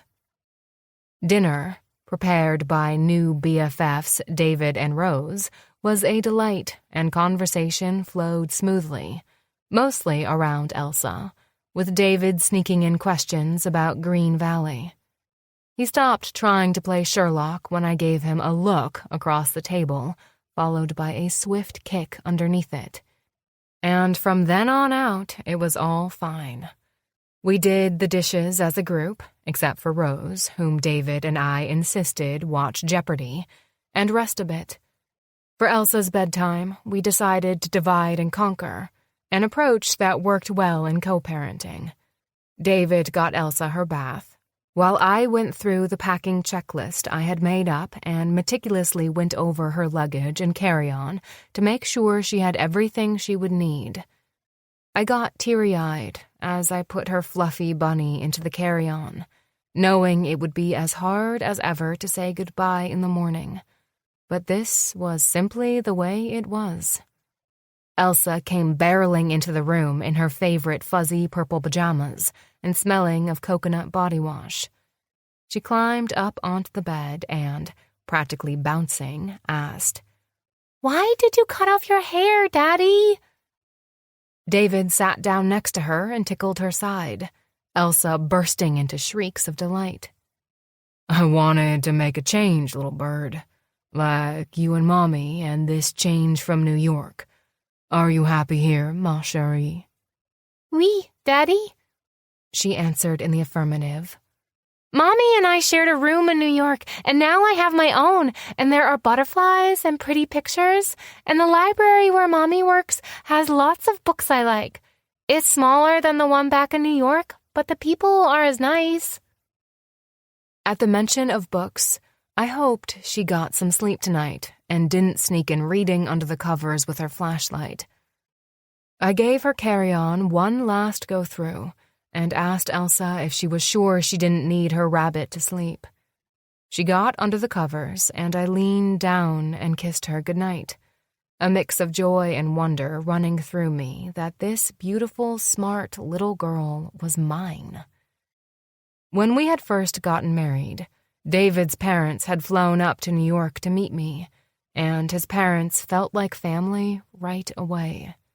His mother, in particular, was a godsend and a wealth of information about being pregnant. When things started to fall apart in New York, I was on the verge of asking my former in-laws if they would take us in. They had stayed in contact with Elsa and me over the years and loved their granddaughter to bits.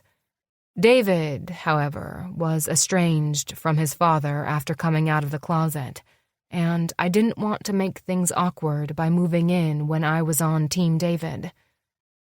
Then, Max had extended an offer to live with her in her cottage, which morphed into an invitation from her mother, Rose, to live in this big, practically empty Victorian.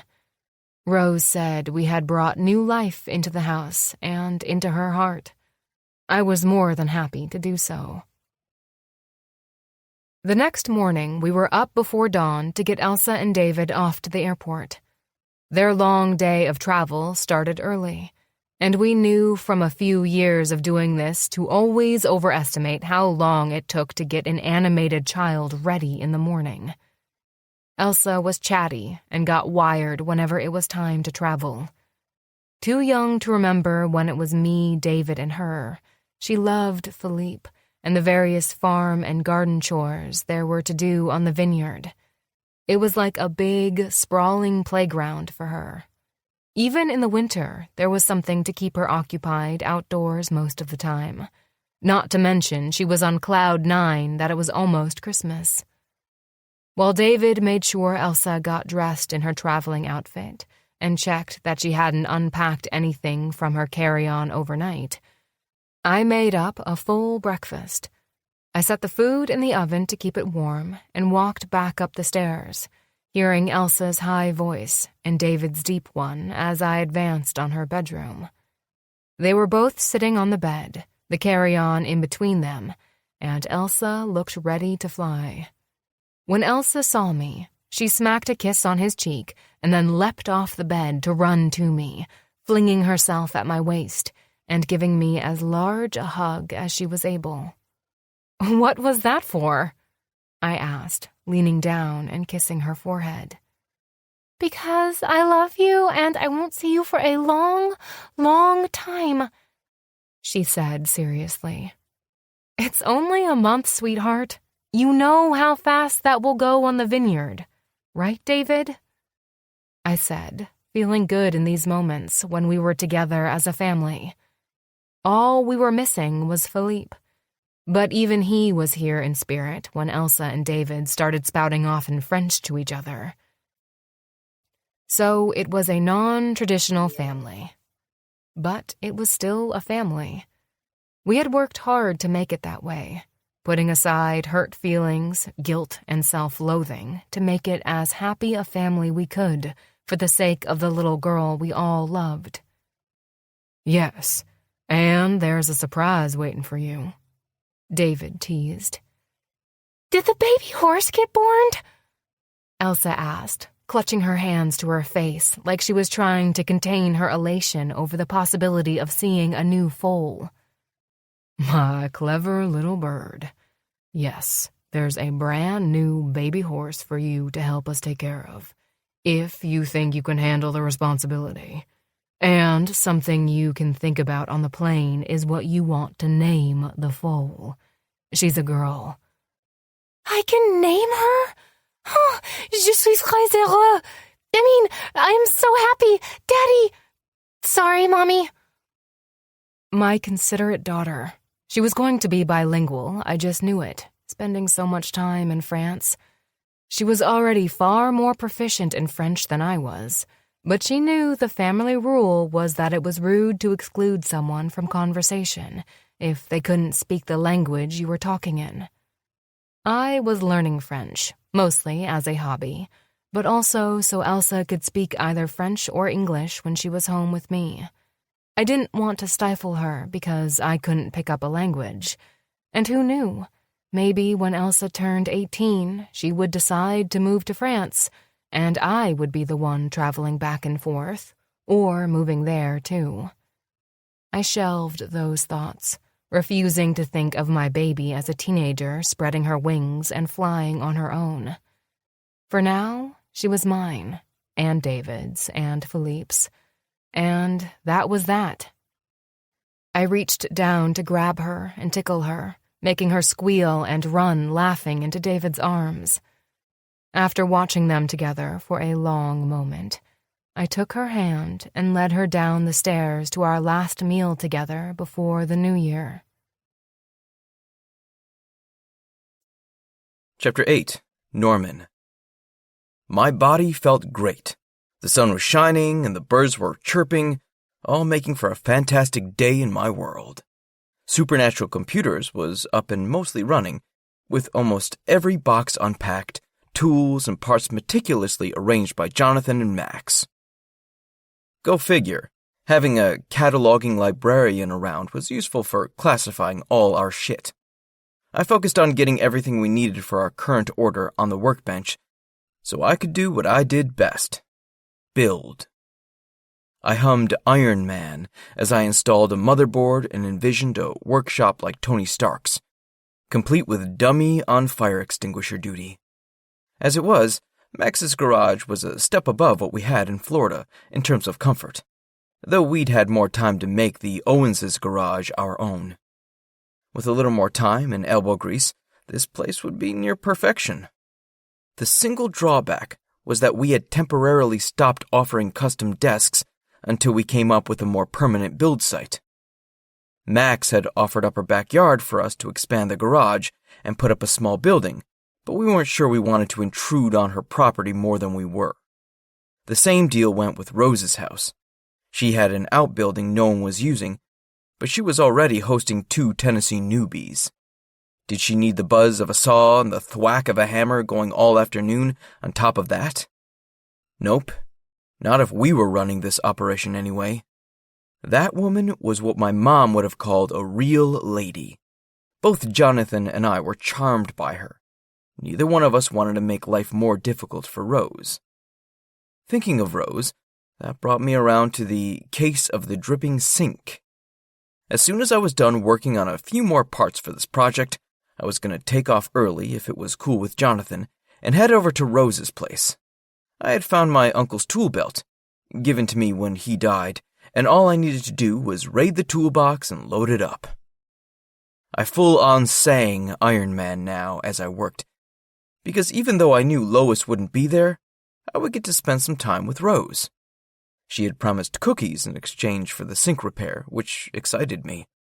The last time I had homemade cookies was when Olivia, Jonathan's oldest sister, had made us some, and they were more like briquettes than anything else.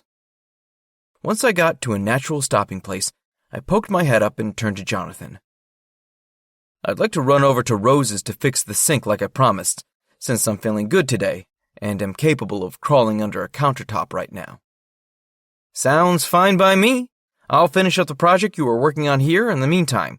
And hey, call me if you need help. You want to get your mitts on my cookies.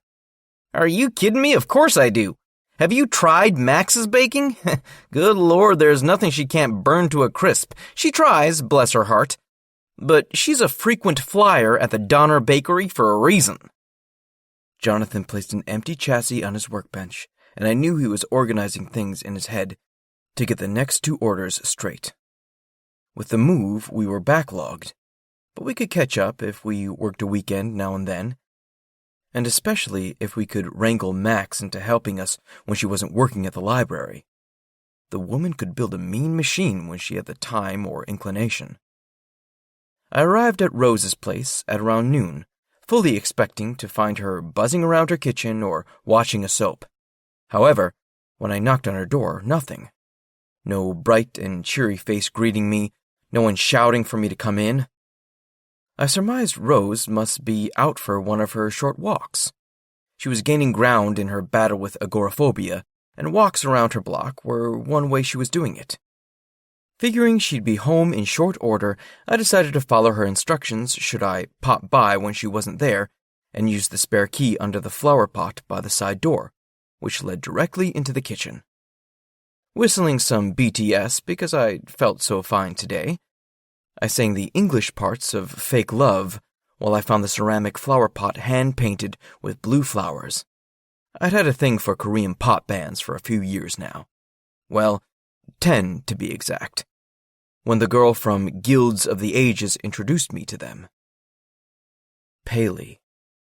Why did I keep thinking of her lately? Sloughing off feelings of guilt today, I took the key in hand and first peered through the thick curtain, lest I find Rose naked or something. Seeing nothing but fabric, I turned the key and opened the door, to be greeted with the slim figure of someone standing in front of the open fridge, their back to me, only covered by a towel. A tiny towel. A tiny pink towel. Holy shit. I was psychic. Then it hit me. No way was this Rose. Rose wasn't even 5 feet tall, and this beauty was at least 5'10". Even though the unmistakable red hair was up in another pink towel, it was Lois. Lois practically naked. Shit! The floorboard creaked, and she swung around, earbuds now ripped from her ears and held in one hand, another hand holding a sandwich. She did what I suppose any reasonable person would do in her situation. She screamed, just as her towel went sailing to the floor. I yelped and turned around as fast as I could, closing my eyes lest I get a glimpse of her reflection in a window. Backing up slowly, I got down on my hands and knees and put my cane down on the floor and continued to back up until I felt a towel. I reached behind me and unfortunately got a handful of smooth calf instead. "Don't touch me!" Lois, seemingly back into her body from wherever she had fled in her startlement, almost shouted. I'm trying to help you." Where the hell was that damn towel? And why was it so small? "Wait, stop!" She reached out with a foot and pushed at my right leg. Gently, I noted, but firmly. I felt around some more, and aha! As the door swung open again and Rose entered, I held the towel aloft, triumphant. I wondered at the image we presented. Lois, naked in the kitchen with me kneeling at her feet, facing away from her and holding up a towel. She made a huge noise of frustration and snatched the towel from me. And I heard a rustling noise and then a pained, "I swear, Rose, whatever this looks like, it isn't." "Well, honey, I have no problem with you entertaining a male visitor while Elsa and I aren't around to see it, but I would expect it not to be in the middle of the kitchen in the middle of the day." Rose sounded tickled, but I knew Lois would not be. Trust me, Rose, no one here is being, entertained," I piped up, grabbing my cane and getting to my feet. I pointed to the handyman's belt around my waist, and then to her sink. "I'm here strictly on business. Truth is, whatever that was happened so fast I couldn't even begin to describe what Lois looks like naked." "Norman!" Lois hissed at me, and I knew she was tempted to kick at me again. I moved slightly away from her and kept my eyes on Rose, who broke out into a peal of laughter. "Lois, dear, why don't you get a plate for that sandwich and head back upstairs? I can handle our house guest here," the woman said, grabbing a mint green apron from a hook and tying it around her waist. "Yes, focus on the apron, Norman. not on the gorgeous, nearly naked woman moving around the kitchen behind you. The apron, with its embroidered woodland creatures and sprigs of ivy. Look at that. Look anywhere and at literally anything except, "Lois," Rose called up the hallway. "Do you prefer snickerdoodles or chocolate chip?" "Snickerdoodles," she called back, and I couldn't resist the laughter that descended upon me. Rose and I sat down at the kitchen table, eating warm snickerdoodles with cool milk. With the plumbing monster slayed and the drip destroyed, Rose was happy. But I was not. Lois still hadn't come back downstairs after her flight from the kitchen, and I worried that she was embarrassed when she had nothing to be embarrassed about. It was a situation that could have happened to anyone, and I didn't see anything because I respected a person's right to not be seen naked against their will. "So, what is it you're chewing on?" Rose asked as she polished off her milk. Cookie?" I replied, unsure of where we were going with this. "Not in your mouth, Norman. In that handsome head of yours. You've been quiet ever since I got home, and that's not like you, or so I've heard. So come on, spit it out. You'll feel better about it." I ran a hand through my hair, one of the things I did when I was nervous. Why doesn't Lois like me? I mean, has she dropped any hints that you could tell me? I'm not exactly asking you to break any secrets she's told you, but there has to be something she's holding against me, and it is driving me up the wall because... I trailed off, realizing something myself. "Because you want to get to know her better. Because you like her? As in, how do you kids say, like her? Like her?" A small but troubled smile fell across my face. "Yes, I think I do. I know I've spent a short amount of time with her, but she's magnetic, isn't she? I mean, she draws you in with those eyes and freckles and that death glare. I want to know more. I'm interested, intrigued." "Infatuated?" Rose teased, and she wasn't far off the mark. I practically was. "Rose, do you know what her plans are for the holidays? Now that her daughter is gone, I mean. She staying here with you, or does she have family to go to somewhere?" No family for her, other than that beautiful child. Her mother died when she was young, and the father was never in the picture. She was raised by her grandmother, who passed while she was still pregnant. Her only family was David. And then, well, I'm sure Jonathan has filled you in on why that didn't last, poor lamb. But God has a plan for us all, and we are born who we are. There aren't many of us brave enough to live our truth, knowing we will hurt those we love in the process. David is a decent young man. I liked him very much." "And the holidays?" I prompted, wanting to get away from the love fest for Lois's ex and back to the topic at hand. "Oh, yes, the holiday. She has been invited to have Christmas here with me. Maxie and I kind of go nuts with the food, but we enjoy it. It took us a while after my Maximilian died to realize that we were allowed to be happy even though he was gone. So we always make a big thing of the holidays, even though it's just the two of us. Of course, this year, Lois, Jonathan, and you are all invited. You can even spend Christmas Eve sleeping over if you like, and we can all be here to have a big breakfast and presents on Christmas morning." I gulped, honored at being included in the group. I don't know what to say. Thank you, Rose, for thinking of me." "Of course. You're one of my Maxie's unicorns, aren't you?" With Elsa gone, the dynamic of our group shifted, and that week saw Max, Jonathan, Lois, and me hanging out almost every evening, usually at Max's cottage for joint cooking and a movie, or something at Rose's place for the same thing. I felt like I was starting to break through Lois's shell when it came to however it was she felt about me. Tonight, we were on double duty in the kitchen, no doubt an arrangement contrived by Jonathan, and I was keen on making enchiladas. I had brought all the ingredients, and when Lois looked at the pile I was pulling out of the shopping bags, she turned to me and said, "This looks like the makings of something delicious."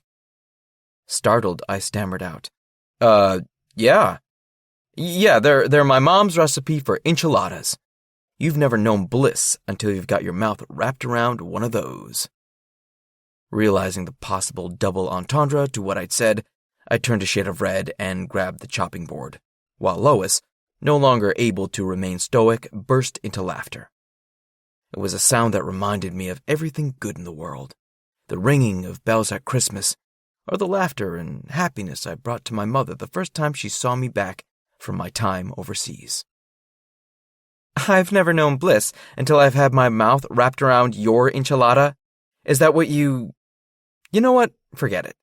Free pass on the most awkward statement of the evening."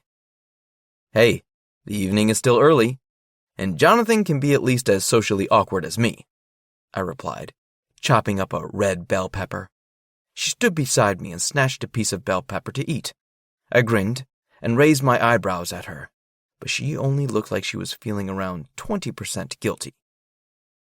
"Madame Thief," I began in a bastardized English accent, "if we are going to have supper any time this side of the new year, you're going to get the chicken from the fridge and prep it while I keep working on the veggies." "Fine," Lois complained a little, but I knew it was to get my goat, because she couldn't conceal her smile altogether. We worked well as a team, and I filed it away as a success. A few nights later, we newbies got our feet wet at Jeannie's Country Western Bar. I danced with Max, then, at her prompting, I braved the potential wrath of Lois and extended a hand to her. Next thing I knew, we were slowly moving around the dance floor, and she was smiling at me, for the second time in just 3 days. Good Lord. Had I accidentally triggered the apocalypse? Or was she coming around to the conclusion that I wasn't a total asshole? We had gotten off on the wrong foot, and I was happy to see her warming to me long enough to dance and laugh in my company. Even though all the socialization was taking away from my gaming time, I found myself happily settling into life here in Tennessee. The first time I'd run into Lois since the flying towel incident was when she had stopped by Max's after work, and we were pulling in some extra hours in the garage/workshop to make up for lost time. I had walked up to her to take a bag of groceries from her when she leaned in close to me and said, "You don't say anything about what you did or didn't see. Got it?" Oh, I got it all right. I tried once again to tell her I hadn't seen anything, but she didn't seem in the mood to hear it, or in the mood to fork over her heavy bags from the Piggly Wiggly. But that was then, and she was obviously trying to protect herself from further humiliation. Now, I had the beginnings of what I thought was a friendship. Tonight, it was wings and a movie, I think. I felt like we were leaving out Rose, but Max let me know that her mom could use the downtime from the constant press of having house guests. She'd been living alone for so long that it wasn't a hardship for her to have an evening here and there to herself. After Jonathan and I had finished up in the shop, we entered Max's cottage to the amazing aroma of baking wings and coffee. We all settled in for some serious eating, and to argue about what to watch tonight. Lois looked like she was enjoying the night out, until the topic turned to gaming. Then her face turned cross again, and she got up from the table to pick at her food at the counter. I seemed to be the only one who noticed the rapid downturn of her mood and her obvious discomfort, and I suddenly wished that I never had the idea to coax Lois into gaming again. There was a story there. There had to be. How could anyone look so down at the mere mention of video games?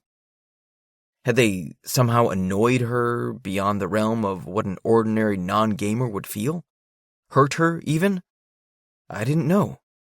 But as I went through a mental Rolodex of reasons Lois was upset, I got pulled back into the conversation by Max. "She's got to join our arena team in Magecraft. Help me convince her, guys. You know what a great healer she is. She was in your guild for a while in Guilds of the Ages, the traitor." Max teased, and the Coke I was drinking came snorting out of my nose. I furiously wiped my face with the sleeve of my sweater and said, "Excuse me? Lois, that Lois? Lois Washington?" I pointed. "Was in our guild?" Max turned a deathly pale and looked to Lois, biting her lower lip. She started, before getting cut off. "I guess the cat's out of the box, and it's very much alive," Lois murmured, sighing heavily and putting her plate down on the counter. I felt lightheaded. It all came back. Everything I'd shoved into the deep recesses of my mind. The rush of pure joy seeing my Lois pop online. The notification saying Paley was there. And now I knew my Lois was this Lois. This wasn't some random, often prickly around me woman from New York. This was the girl I loved from Nebraska, who dreamed of New York like a castle in the sky, and somewhere along the way wound up pregnant and living in small-town Tennessee. Why had I not made the connection before? So her last name was different. She had been married. I was such a fool. I wiped my hands with a napkin and then got up, walking over to where Lois stood by the counter, staring at the floor and chewing on her lower lip. Her eyes closed. I reached up with my right hand and cupped her cheek, my arm slightly shaking as the enormity of the moment rolled over me. Her eyes looked straight into mine, wide and liquid, and she ever so slightly leaned into my hand. The single greatest regret of my life was standing there, staring back at me, and for a moment I swore time warped, and I was 17, looking at the emailed picture she'd sent me back during our Guilds of the Ages days. So her hair wasn't short or dyed black anymore, and she wasn't covering up her eyes with black smudges or those chunky plastic black frames. It was still her, and I hadn't seen it. Non-goth Lois was a stunning redhead with the same face under all that 17-year-old girl makeup, and I'd been stupid enough to look right past the real her. I thought back to those loaded statements she would make, and those cold stares when I first arrived, despite being all sunshine with her daughter and becoming fast and firm friends with everyone else in our little group. There was only one explanation. She knew. She knew who I was this whole time, and I hadn't recognized her right away, as I should have. She must be so pissed. As if she had the same thought as I did at the same time, she batted my hand away and took a step backward. "Hey, kiddo," I said softly, putting my hand back down. I always called her that because she reminded me of the bride in my favorite movie, Kill Bill. The woman with a spirit so strong she could overcome any enemy, win any battle, and live on her own terms. Looks like I screwed up. Again. "I don't know what you're talking about," she said haughtily, even as her lower lip trembled. "Don't do that with me," I implored, knowing I had no right to ask anything of her but hoping she would give me a chance I didn't deserve. You knew I was Death Drop from the start. I didn't recognize you.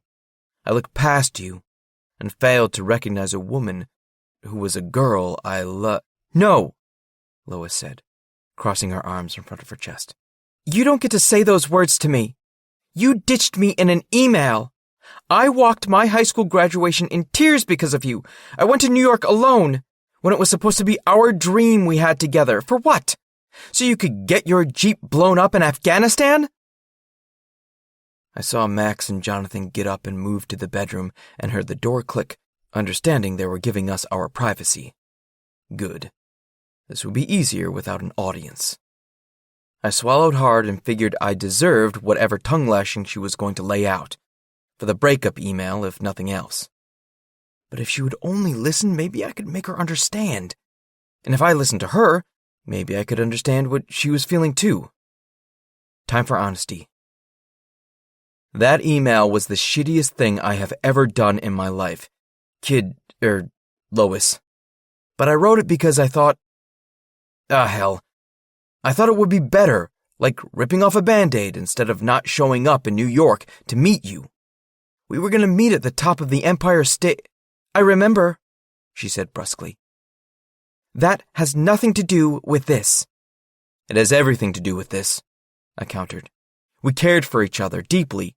We were going to reenact one of your favorite movie endings because it was so darn romantic, and because I wanted to give you the world, including an epic romance like you deserved. But I couldn't, Lois. If I had been free to do what I wanted, I would have. Confusion flashed in her eyes. But that's what going to New York was all about. It was about us being free to make our own choices. All you needed was the cost of a bus ticket. I had enough from my mormor to keep us afloat for a few months. Plenty of time for you to find a job. We talked about all this. So what's your next excuse for lying to me and breaking my heart? She shifted her gaze downward for a moment, as if she'd said too much, but then met my eyes dead on. She wasn't letting me escape another second of this. I ran a hand through my hair and exhaled loudly. I never, ever wanted to break your heart. I'm not going to lie and say I didn't know you had feelings for me, because I know you did, but I'd hoped they weren't as deep as the ones I had for you.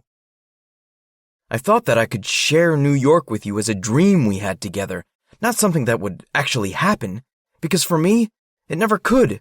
I had to enlist. Even though I didn't want to. Fuck, I really didn't want to. The pressure from my family was huge, Lois, you have no idea. My grandfather served and got a box full of medals. My father was awarded a Purple Heart for his service during Desert Storm. They were freaking war heroes, and then my dad drowned back home in a stupid accident in the swamp when I was still a kid. My mother had his picture and that Purple Heart on display smack in the middle of the living room, where you could never not see it. She wanted with all her heart to have me follow in his footsteps, and thought that the military would teach me how to, be a man. Ugh, that's sexist as fuck, but she was old-fashioned in her thinking. Or she'd seen Mulan too many times, whatever. I loved her too much. And we were all the other had in a lot of ways. I mean, I was always welcomed at Jonathan's house, but they weren't my family. Mom doted on me to the point of suffocation because she had no one else. And being a single mother isn't easy, as you know, and I needed to make her happy, to fulfill her dreams instead of mine, because I felt like she deserved it after everything she'd sacrificed raising me. So, after I turned 18, I sent you that email, because I knew my time of living in a fantasy world was up. And I made it short and to the point because I thought if you hated me, at least you wouldn't miss me, or mourn me. She let out a loud huff. I noticed her eyes were wet, but I pretended not to. I reached out with my right hand, hoping she would take it. She looked at my hand at length, and then nodded once, took it, and we did this awkward sort of handshake before I pulled her into a one-arm hug. We were almost the same height, so I pressed my cheek into her hair and said softly, "You look amazing, kiddo. I'm sorry I didn't recognize you, but in my defense, you were all gothed up on the photo I still have of you." God, her hair smelled amazing, like coconut and some flower I couldn't identify. I knew I loved it, and I breathed it in deep, hoping she wouldn't notice. "You look almost the same. Hair all shaggy. A fair bit more ripped than back then. The beard is a nice addition," she commented, the first kind thing she'd said to me since we arrived. But of course, I knew who you were for ages. That you were playing magecraft in the same guild as Max. She would tell me tales of pranks and the idiots who pulled them. The name Deathdrop came up more than once. Who else is named after that dance move and had a bit of a conflict with her? It didn't take a genius to figure out it was my Norman. I shuddered as I held her against me, at hearing her call me my Norman. "I would light candles for you, in churches I'd walk by," she said, her voice gone soft, and it was almost hard to hear. "I'd say a prayer, and at home I would check around news sites for casualties. If your plan was to make me forget about you, it failed." I squeezed her tighter, and breathed in deep the scent of her, pressing my lips to the side of her head for a scant moment. How many times had I longed for this all those years ago, and to be honest, in the time since? I wrote you, I said cautiously, unsure if I would break our embrace. In Nebraska. You wanted me to send you water from the Atlantic when we were kids, remember? It was about 5 years ago now. I guess I was checking in, seeing how you were, what you'd done with yourself. I figured your Mormer would know where you were and pass it on. You figured wrong. Mormer died while I was still pregnant with Elsa. I never got the letter. I'm sorry you went through that, Lois. It must have been so hard on you, the relocation to New York without any family to depend on, with your mom and your grandmother gone. You remembered that? I remember everything. Well, maybe not everything. I don't have a perfect memory, but I remember almost everything you ever said to me, because it was all important. She laughed and looked absolutely freaking radiant when she did so. I call bullshit on the all-important. We talked about crap all the time that wasn't worth the bandwidth it was sent over. I grinned. Yeah, so maybe we did. But wasn't it fun?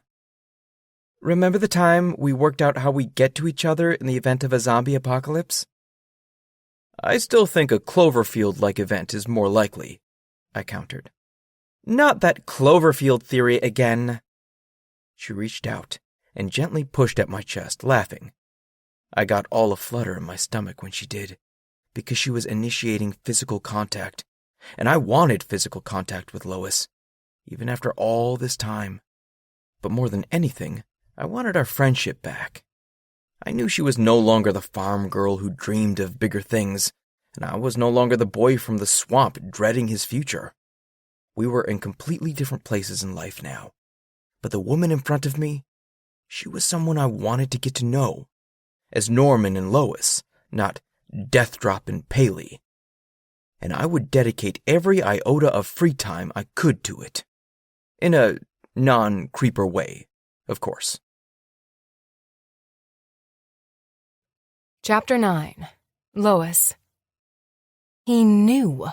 Norman knew who I was, and instead of me wanting to slap him silly for being such an asshole and hurting me all those years ago, I simply felt a kind of catharsis in the coming out process. It felt good to be there with him in the open at long last, a fulfillment of a dream I thought would never happen. But I wouldn't let myself get carried away by schoolgirl dreams of romance again. Norman had let me down before, and I had next to zero immunity to his charms, even though I was no longer that teenager in an old farmhouse in Nebraska, longing for my guy in a trailer park so far away. So, now what? I guess it was time to stop the awkward silence that had descended upon us. He obviously had the same idea, because he said, So, after Nebraska, you went to NYU? And Elsa? How? Topics for another time, I think. I will tell you, but I've been so busy processing the fact that it's you, and we're here, and before Elsa was born, you were the most important person in my life, after Mormor. And then you were just gone. Can you respect that I might need a bit more time before dropping my whole life story? He huffed out a small sigh, ran a hand through his hair, and nodded. I have an idea, he said. Come out to dinner with me, like a real sit-down dinner, so we can talk. I considered my options. Dinner with Norman? Could I last that long around him, the two of us, and keep my walls up? I would not allow myself to go tumbling ass over tea kettle for this man. A potentially romantic dinner was like step 1 on the path to certain doom. Coffee and a donut, I countered, remembering the out-of-this-world donuts that had been brought to the library staff by a happy patron last week from a place called Daisy's Nut House. At my suggestion, Norman's eyes lit up, and a grin stretching from ear to ear broke out on his face. "Really? Fantabulous."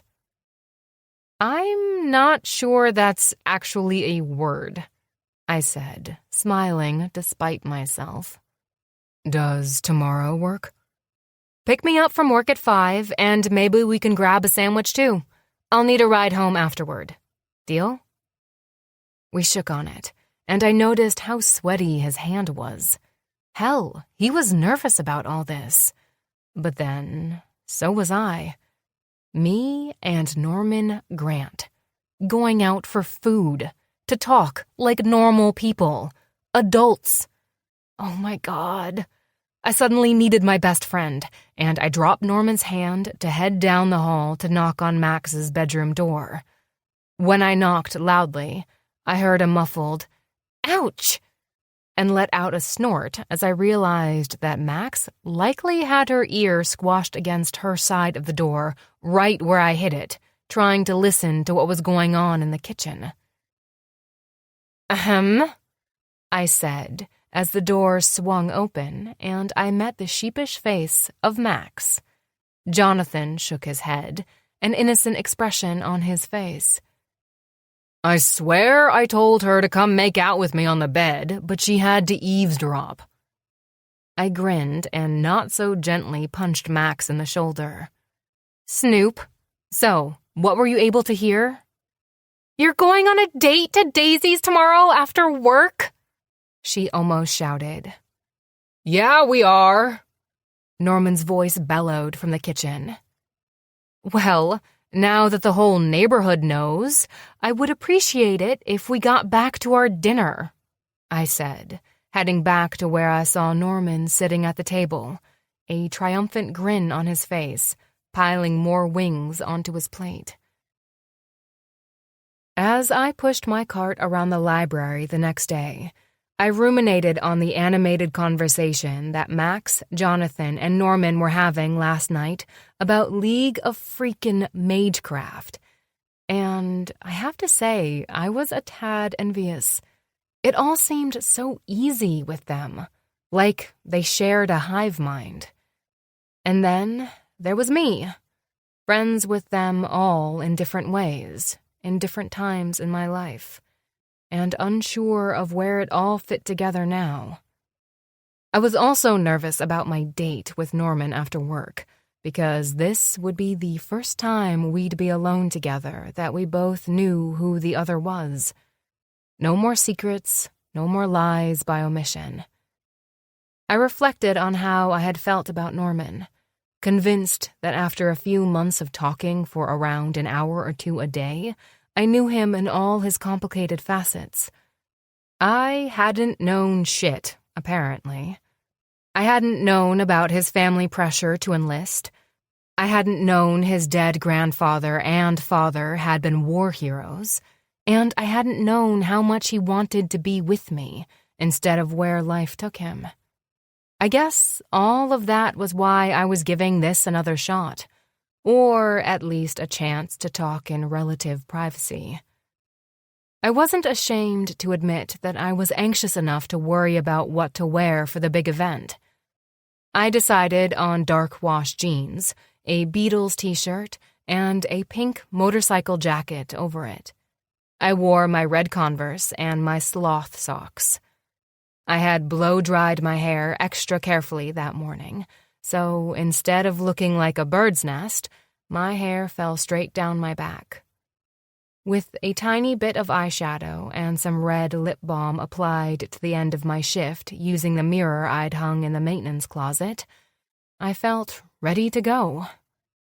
I had expected him to wait in his truck in the parking lot, but nope, there he was, perusing the DIY display I'd suggested to Sabrina. He picked up a few books and looked through them as I watched him from the door to my closet, admiring his broad shoulders and the shape of his toned arms through the tight maroon sweater he was wearing. His beard looked freshly trimmed, and his hair was as adorably shaggy as ever. Okay, Lois, time to stop checking him out and go over there. One foot in front of the other. I awkwardly made my way across the main room of the library, my face feeling hot as I reached up and tapped Norman on the shoulder. "I'm ready when you are," I said, trying to sound cheerful when everything inside of me was suddenly questioning if this was the worst idea in the history of ideas. "Hey, kiddo. Lo.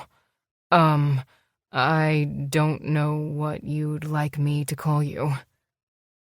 I understood what he meant. When we were alone on voice chat, he always had a nickname for me. He only called me Paley, or now Lois, around other people. So how did I want to play this? "I think we'll go with Lois and Norman for this evening, if you don't mind. Easier that way." Yeah, easier because it created distance between us and removed the intimacy of a special name. Sounds fine. "So, have you had a chance to have anything from Daisy's yet?" I asked as we emerged from the building. Norman pulled on and zipped up his coat, and I guessed it was his Floridian background making him think it was cold. I was used to a New England winter and found it just fine with my pink motorcycle jacket hanging open. "Nope, but I've heard from Max that the food is great," he replied, playing along with this small talk routine. Ugh, this was so awkward. What did I say to my Norman? Had I any right to think of him as mine anymore? No, I decided. We got to the black truck, and Norman rushed ahead of me at the last moment, opening the door for me and helping me up into the vehicle, though both were unnecessary. Not that I didn't appreciate a bit of chivalry from time to time. And it was so Norman to want to be helpful in any and every way. At least, the Norman I remembered. It was nice to see that he wasn't completely gone as I had feared after the breakup email, which had been so out of character for him. I remembered how he had assisted me with the towel incident, and the corners of my mouth twitched. Maybe he hadn't changed that much over the years after all. And that day, when he had turned up at the house looking like every virile, horny handyman fantasy I'd ever had, in his tight white shirt and tool belt, had embarrassingly played a part in my willingness to go out tonight. Now, ensconced in his old truck, I felt my cheeks heat again. "So, what's on your playlist?" "I'm glad you asked, madame," he replied, steering us through the streets of Green Valley. "In honor of the festive season, I am currently working my way through the Glee Christmas albums." He hit a button, and a holiday mashup began to play. I found myself smiling and singing along by the time we got to Daisy's. "Carols are totally your kryptonite," he said, shutting off the truck. "You can't help but come out of that shell of yours when one is playing, can you?" "Guilty," I replied, because he was right. "Stay right there," he said, grabbing his cane from the back and climbing out of the truck.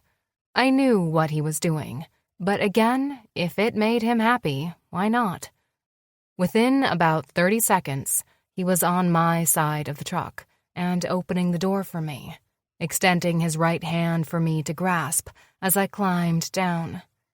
As we walked to the entrance, I couldn't help but notice that he never dropped my hand, and so we made our way inside holding hands, swinging them a little between us.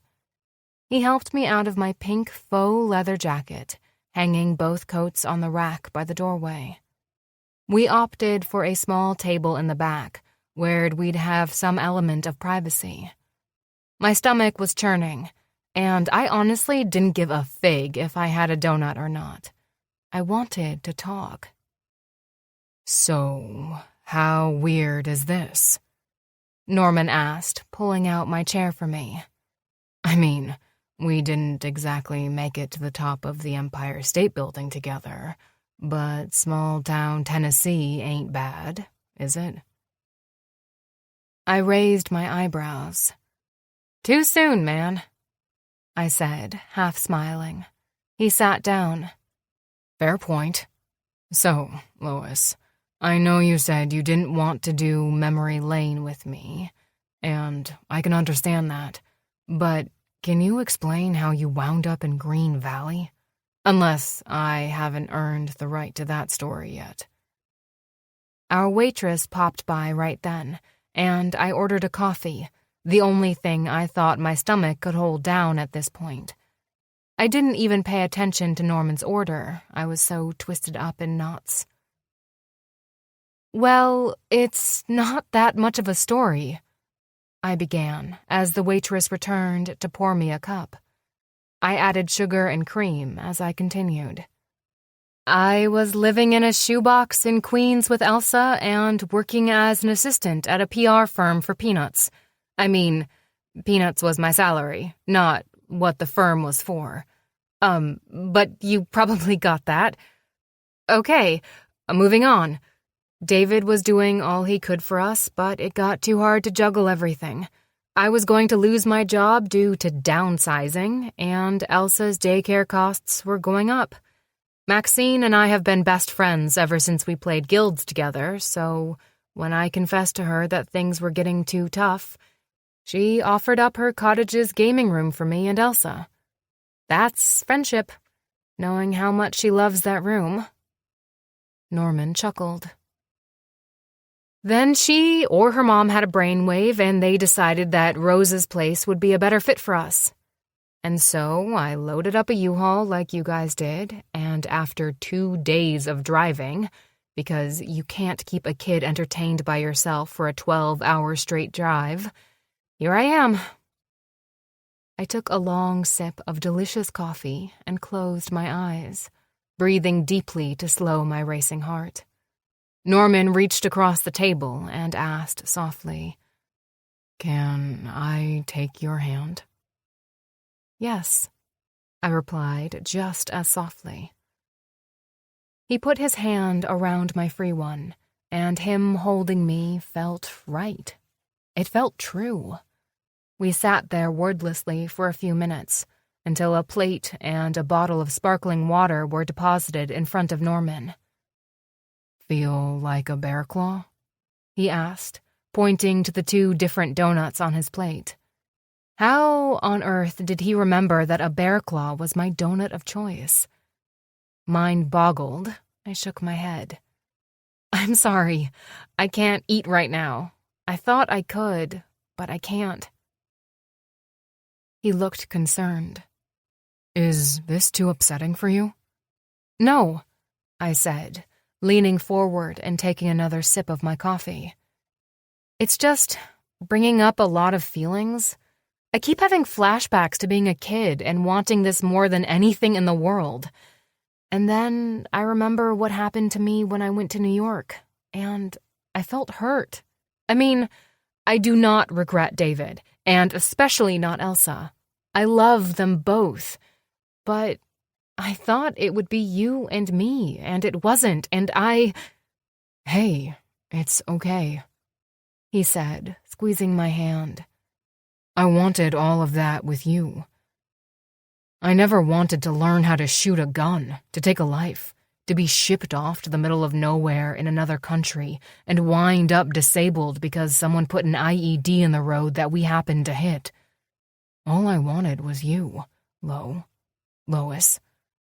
And I'm so sorry I wasn't there for you. I can't apologize enough." I thought for a long moment, draining my coffee cup.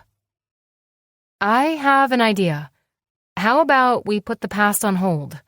It's going to color everything if we don't. Why don't we try to get to know each other as Lois and Norman now, not as Paley and Deathdrop, not as Norm and Lo and all of that?" I put the cup down on the table and hoped the waitress would be back with more coffee. "And I heard that you hate the nickname Norm?" I said, kicking him under the table while giving him an impish grin. Only because it reminded me of the most shameful thing I've ever done, he said, poking at the Boston cream donut on his plate. One person is allowed to call me that, and she's sitting in your seat. I'm going to attack this donut now, he declared, dropping my hand. It may not be pretty. Please don't judge me by my eating habits. Dude, I saw you and those wings last night. After that, nothing will shock me. It's a good idea, he mumbled around the huge bite of confection in his mouth. He swallowed and washed it down with a huge mouthful of his drink. You and me, trying to start over. I'm game, if you are. Considering I suggested it, I'm on board. I extended a hand to him. Hi there. I'm Lois Washington, formerly Lois Jensen. I'm 27, from Nebraska and New York City. I like books, coffee, crafting, and I'm rediscovering my love of games. I have a 6-year-old daughter named Elsa, and am about a week away from owning my own car. We shook hands, and he said, Shall I? Please do. Okay, I'm Norman Grant. I'm 27, from Florida. I like building things, not destroying them. I like animals, computers, and gaming. I don't have any kids, but I have a rust bucket of a truck and 2 best friends I would lay down my life for. I hope one day soon to be able to say that small circle has expanded to include everyone at this table. We sat in silence for a few moments, absorbing what the other had said. I was curious about something else that neither of us mentioned, so I figured, the hell with it, and I went ahead and asked, Well, Norman Grant, is there anyone special in your life? He let out a small choking noise and quickly took a drink. In my life? Special? No. Nope, nada. Women usually give me one date and then run like they were being chased by a wild boar. I don't know if it was the chronic pain and cane that scared them away, or if it was my glowing personality. I would get nervous around women, talk about video games too much or the shop, or I would get uncomfortable because they would ask about my time in the service, and I don't like to discuss it with folks I don't know well. Hell, I don't like to discuss it with anyone. So it never really went anywhere. I gave up on dating a while ago. The dating pool in our dot on the map wasn't that big, and I tired of using internet dating sites to find women from farther away who were terribly unsuited to me. It sounds like you just hadn't met the right person. I'm sure there are women out there who wouldn't care about your chronic pain, in a negative way, I mean, and who would love to talk video games with you. He flushed red and did that thing where he ran a hand through his hair when he got nervous. Yeah, well, so it goes. How about you? Anyone special? Not since David, I replied, taking a swig of my second cup of sweetened coffee. I was never going to sleep tonight at this rate. I kind of figured with a track record like mine, I had horrible taste in choosing men. I decided to focus my energies on my daughter instead. Smart, he said, polishing off the Boston cream and reaching for the napkin dispenser to wipe off his sticky fingers. He was so cute in that moment, I couldn't help but take a jab at him. But hey, I heard that you have a special relationship anyway, with Lucille, right? Max says you keep hand lotion beside her on your desk. His eyes bugged out, and he coughed, turning into nervous laughter. I swear, it's not what it sounds like. Lucille was the first computer I built when I got out of the military, and I finally did a full rebuild this autumn. She does have a lot of sentimental value. The lotion in question is for my fingers. I have mild eczema, and I get kind of picky if I don't keep them well moisturized. But try explaining that to your best friends when they're intent on maligning your name and turning everything into a joke. He looked wounded for about 2 seconds and then broke out into genuine laughter. I'm not surprised that that story made its way around to you, honestly. Those two are terrible. And yet you're the one with the reputation for pulling pranks, hatching schemes. I raised my eyebrows. Exactly. I'm a simple victim here. He wiped even more vigorously with the napkin, but the stickiness from the donut wasn't budging. I thought you ruined a guild meetup like 2.5 months ago so that Jonathan and Max would be alone together and fall in love. And look how well that turned out, he finished, his voice victorious. I think I need to run to the bathroom to wash my hands. You'll still be here when I get back? He joked, and I nodded. I watched as he left and reached for my cell, frantically texting Max, who I knew would be waiting for updates. Me. This is crazy. I feel like I'm in a time warp, and I half hate him, but he's so cute and sweet, and he ordered me a bear claw, Max. He remembered my favorite donut after 10 years. Who does that? Max. What about the half that doesn't hate him? Is it telling you to jump his bones? It is, isn't it? Tell me I'm wrong. Me. Max? Max. It's a perfectly valid question. Think about how perfect it would be. You, reunited with your long-lost love, who's war-wounded but still brave, noble, kind, and charming, and hot. But if you tell anyone I said that last part, I'm telling them about your third nipple. Me. I don't have a third nipple, and so what if I did? Max. Okay, yeah, that's being mean to people who have nubbins. Sorry I said that. I take it back. Me. Good. I swear, sometimes I think you're as bad as Elsa. Max. I can't help it if your daughter reminds you of me.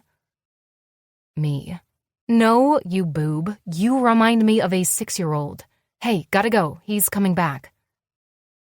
How's Max? He said, sliding back into his side of the table and gesturing at the cell phone I was trying to stealthily put into my purse. I swear you're a witch, I replied. How did you know I was texting Max? And she's fine, by the way. We had a teachable moment about what is and isn't appropriate to make fun of, so it was a useful gossip session. Teachable moment, Why do I feel like I'm in store for a few of those? He asked, holding up the plate with the bear claw on it and shaking it gently in a tempting manner. You know you want it, Lois. I've seen you eyeing this bear claw ever since it arrived. Why think about it? Take what bit of joy is in front of you, even if it is merely a donut. And then he winked at me. Is it just a donut, though? I said, almost whispering, and cocked my head to one side.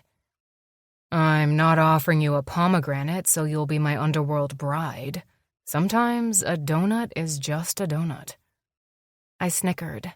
Fine, I'll take it if it means that much to you, I said, and reached out, taking the plate. I took a bite of the pastry and moaned involuntarily, and Norman sat back and smiled, nodding his head. Good, right? I knew you'd like it. Do you still hate pizza? I swear, you better have hidden that shit while you were living in New York. I swallowed the ginormous bite I had taken and nodded, putting the rest of the bear claw back on the plate. Yes, I still hate pizza. Elsa has had it before at a friend's house and picks off the toppings like me. It's gotta be genetic. You must miss her a lot, he said, leaning forward and crossing those gorgeous forearms on the table. I do, I said, grabbing a wet wipe from my purse and wiping down my hands and mouth. Geez, I should have offered one to Norman earlier. I wasn't thinking straight. She has been the center of my world ever since I found out I was pregnant. I was starting my junior year and scared shitless. But she was there, she was real, and she was mine. And when David left us after his senior year, she was all I had. I gave up a lot for her, but I do it again in a heartbeat. That child is my life. She comes first in everything, and I wouldn't have it any other way. He nodded and reached for my hand again, covering it with his warmth. I love how much you love her, he murmured. Is she gone for long? This year is her year to be with David and Philippe for Christmas, obviously, and she goes for a month. It's such a long way that 2 weeks doesn't seem worth it, almost. And it's only once every 2 years. Then she spends about 6 weeks every summer over there. It's hard, but it's good for her to be raised by all her parents, not only me, even though I carry the load of it. She learns all kinds of things from David and from Philippe and their parents. The only extended family she's missing is mine, but she never knew them, so she doesn't feel the loss of it. She has asked me before why she doesn't have grandparents in Nebraska, and I had to break down and tell her that she did once have 2 grandmothers there, my mom and Mormor, but they both died. I always want honesty between us, and I think a painful truth is better than a sugar-coated lie. I learned that the hard way. Ouch, Norman said, chewing on his bottom lip. I messed you up, didn't I? I swear I didn't mean. I put my hand up. No, Norman. I mean, yes, but no. I'm more referring to what happened with me and David, and how he handled revealing his sexuality to me. Let's say I wasn't Philippe's biggest fan for a while, until I realized that he had nothing to do with David and me breaking up. It would have happened eventually, and the longer it lasted, the messier it would have gotten. And Philippe loves Elsa so much. He is determined to teach her proper French cuisine instead of the American slop we eat. I snickered. Our waitress came by with more coffee, and I shook my head and smiled up at her. No more for me, thanks. Norman, did you want to order anything else? I'm happy to stay if you are. Otherwise, I'd like to get going. We'll have the check, thanks, Norman said, much to my relief. Why I was so relieved, I wasn't sure. In fact, everything about being with Norman again made me unsure. I felt like I was at sea, each wave more turbulent than the last, each movement tossing me about until I felt like I was hurling over the side of my little boat. I had no oars, no compass, no GPS.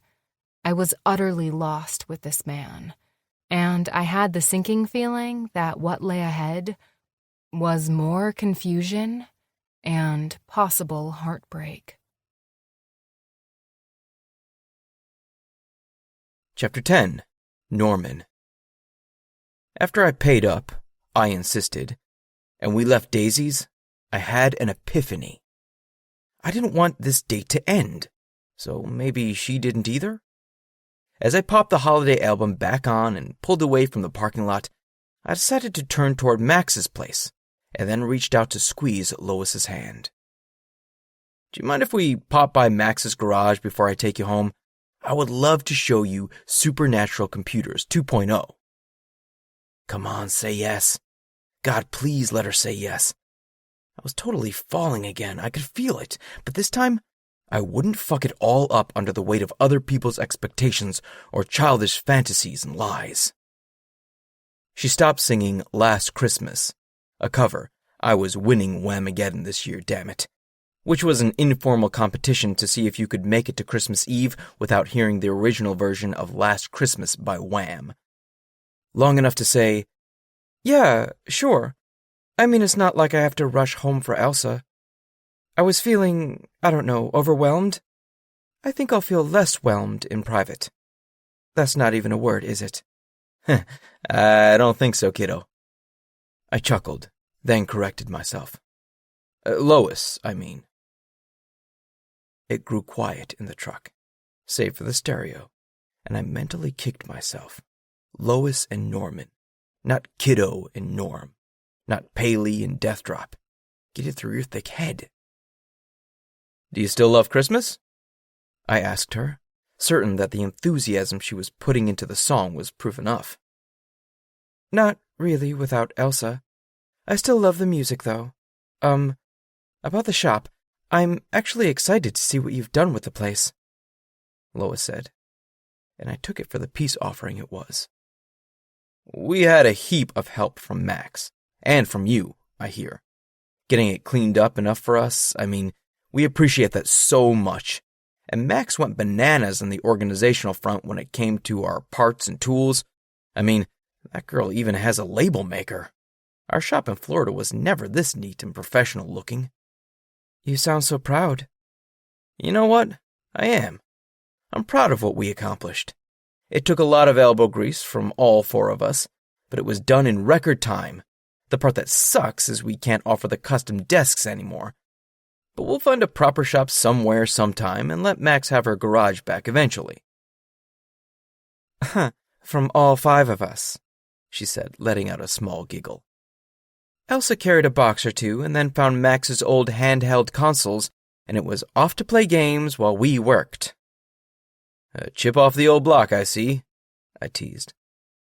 I'm actually not letting her game very much until she's older. That was a one-off treat to keep her from underfoot. I don't want her to grow up with tons of screen time. Was that a Lois decision or a David decision?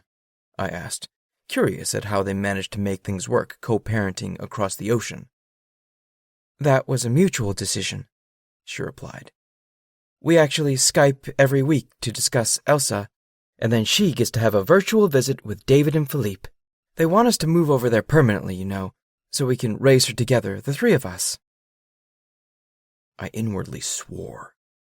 No way in hell did the universe itself conspire to reunite Lois and me in Green Valley, Tennessee, of all places, only for her to go off to live with her ex and his new partner all the way in France. No. This was my second chance with her, and this time I wasn't giving up on us before we even had a chance to know each other again as adults. I composed my thoughts as we pulled into Max's driveway. That would be a lot to adjust to. And what about you? Do you even speak French? Do you want to live in the same house as your ex? She shook her head. No, and hell no are the short answers. Now, are you going to show me that workshop? I nodded, gesturing for her to stay put. I got out of the truck and walked around to her side, opening the door and helping her down. I kept her hand in mine, hoping she wouldn't pull away. She didn't.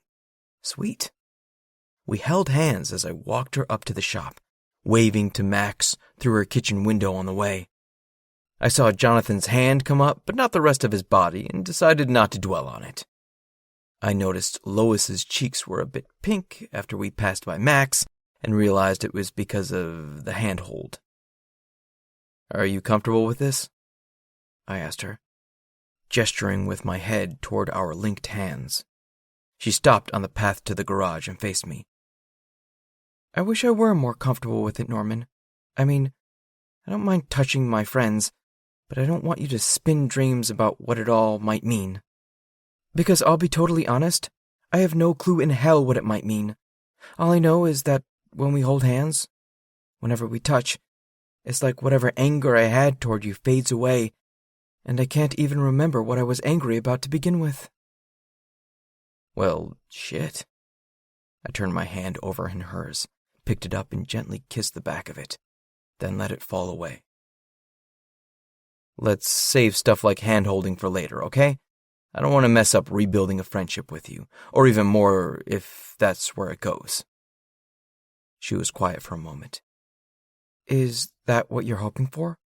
More than friends, I mean? I grimaced inward.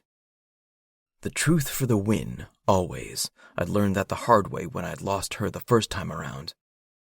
I don't know how to properly answer that except with absolute honesty.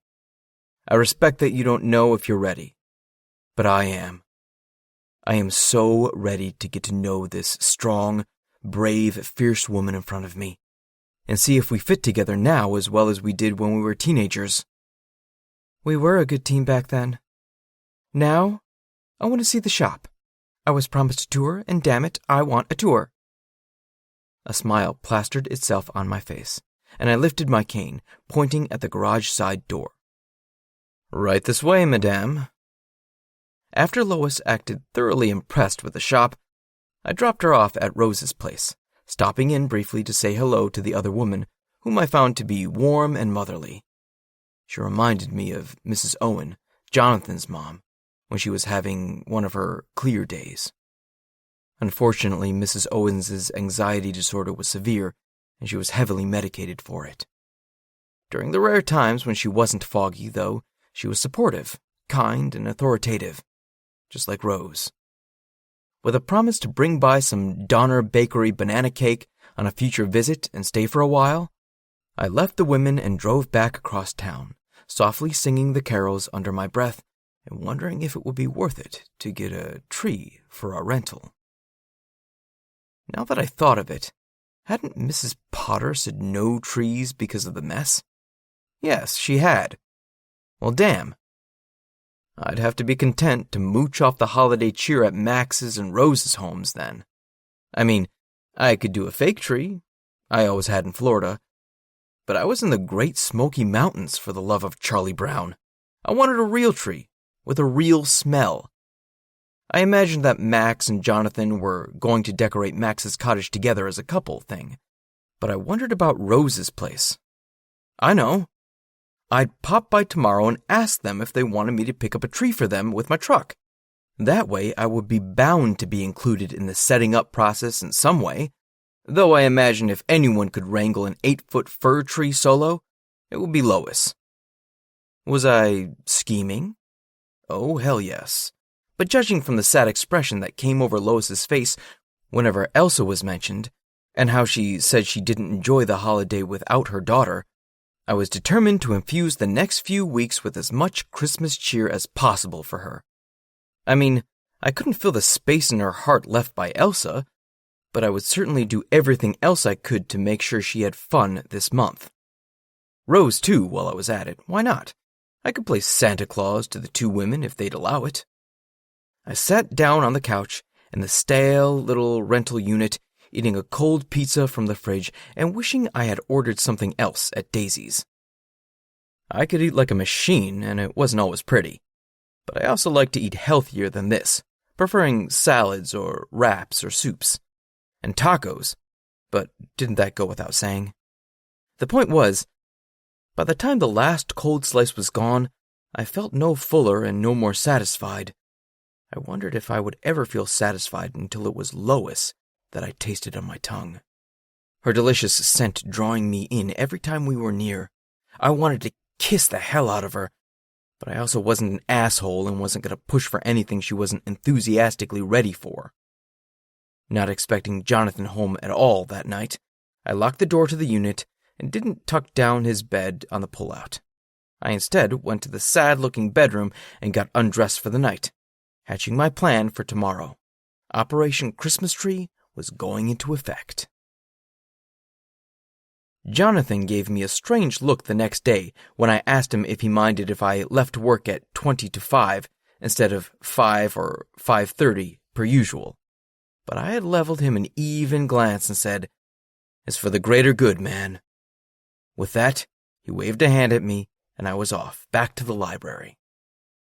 Now, there were only so many times I could circle around that DIY display near the library entrance without looking like a weirdo, who was also in desperate need of some home reno advice. I couldn't control this blanket of nervousness that had enveloped me, and I didn't want to wander through the library at the moment. Lois had let me in a bit at our Daisy's date, but I wanted this evening to be a pleasant surprise for her, not me being an unwelcome intrusion. I chickened out about seeing Lois while she was on duty and decided to build up some courage and regroup in my truck. This time, I had parked right next to the blue Jeep of Max's, so I was sure not to miss them. When the girls emerged from the library, laughing and smiling, I knew I wouldn't be able to stand it if I saw Lois's face fall at the sight of me. Casual, Norman. Act casual, I told myself. I grabbed the small handful of pamphlets and other diatrists of leftover mail in the dash and started flipping through them at random, not paying attention to what I was reading. Just that I was doing something other than sitting here staring at the library doors, waiting to put my grand plan into action. I heard a knock at my window and the leftover mail went flying everywhere. Lois was there on the other side of the glass, eyebrows raised and a smug expression on her face. I rolled down the window, and she got the jump on me, saying, "Fancy seeing you here, again, and parked right next to Max?" "Yeah, that's quite the coinky-dink, don't you think?" I put on my most charming smile. "It's quite stalkerish, actually," she retorted, and my face fell, not even considering that angle. "Oh, stop looking like a kicked kitten. I'm teasing you." She reached in through the window and poked my shoulder. "To what do we owe the pleasure of your company?" "I thought I would bring my truck over and drive you to Rose's place to see if she wanted us to pick out a Christmas tree. I could transport it and help set it up." Lois and Max shared a look, like they were communicating telepathically, as I have often thought female best friends could do through some kind of sorcery, and Lois turned back to me and nodded. Max jumped in, as expected. "You know, my mother has had an artificial tree since the 90s. It might take some convincing to get her to give up all that silver. Good luck, though. This is a death drop scheme I actually like." I gave Max a salute, then opened my door.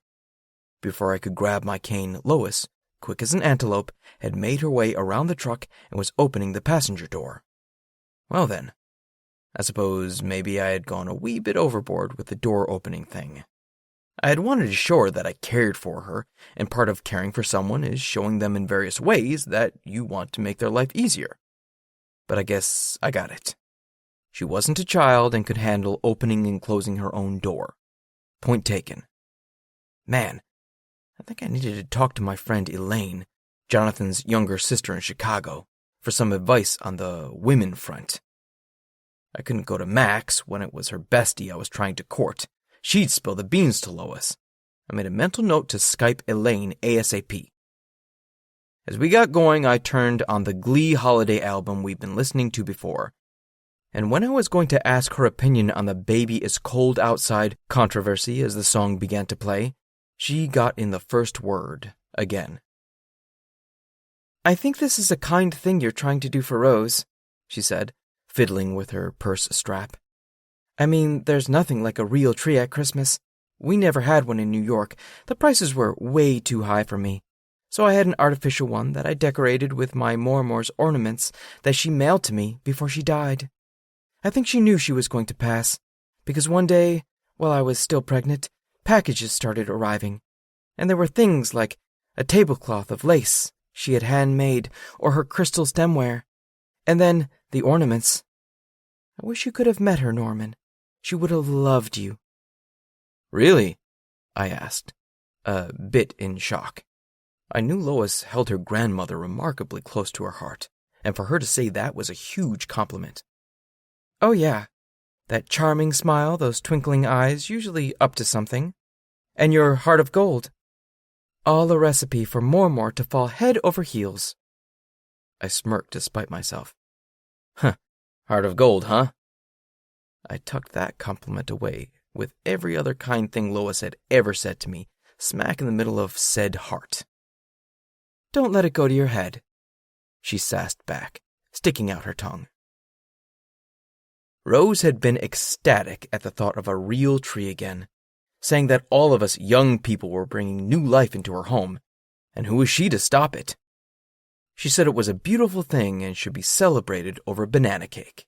Hint, hint.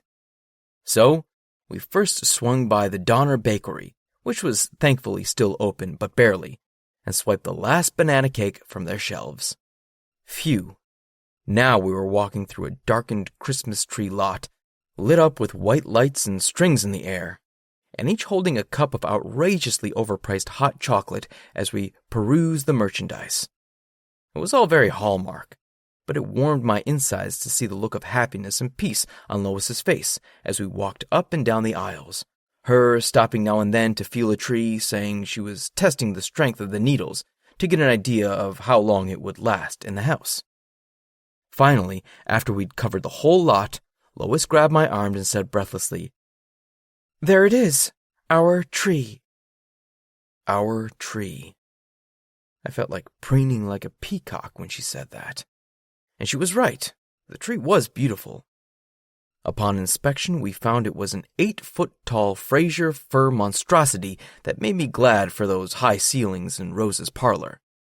I got out cash for the proprietor, who looked down at my cane and back up at my perfect posture and asked, "Did you serve, young man? I did, back in Vietnam. Lost me a leg for it in an ambush," he said, ringing up our purchase. "Afghanistan," I replied a tad tersely. "Kept the leg, but the hip gives me fits."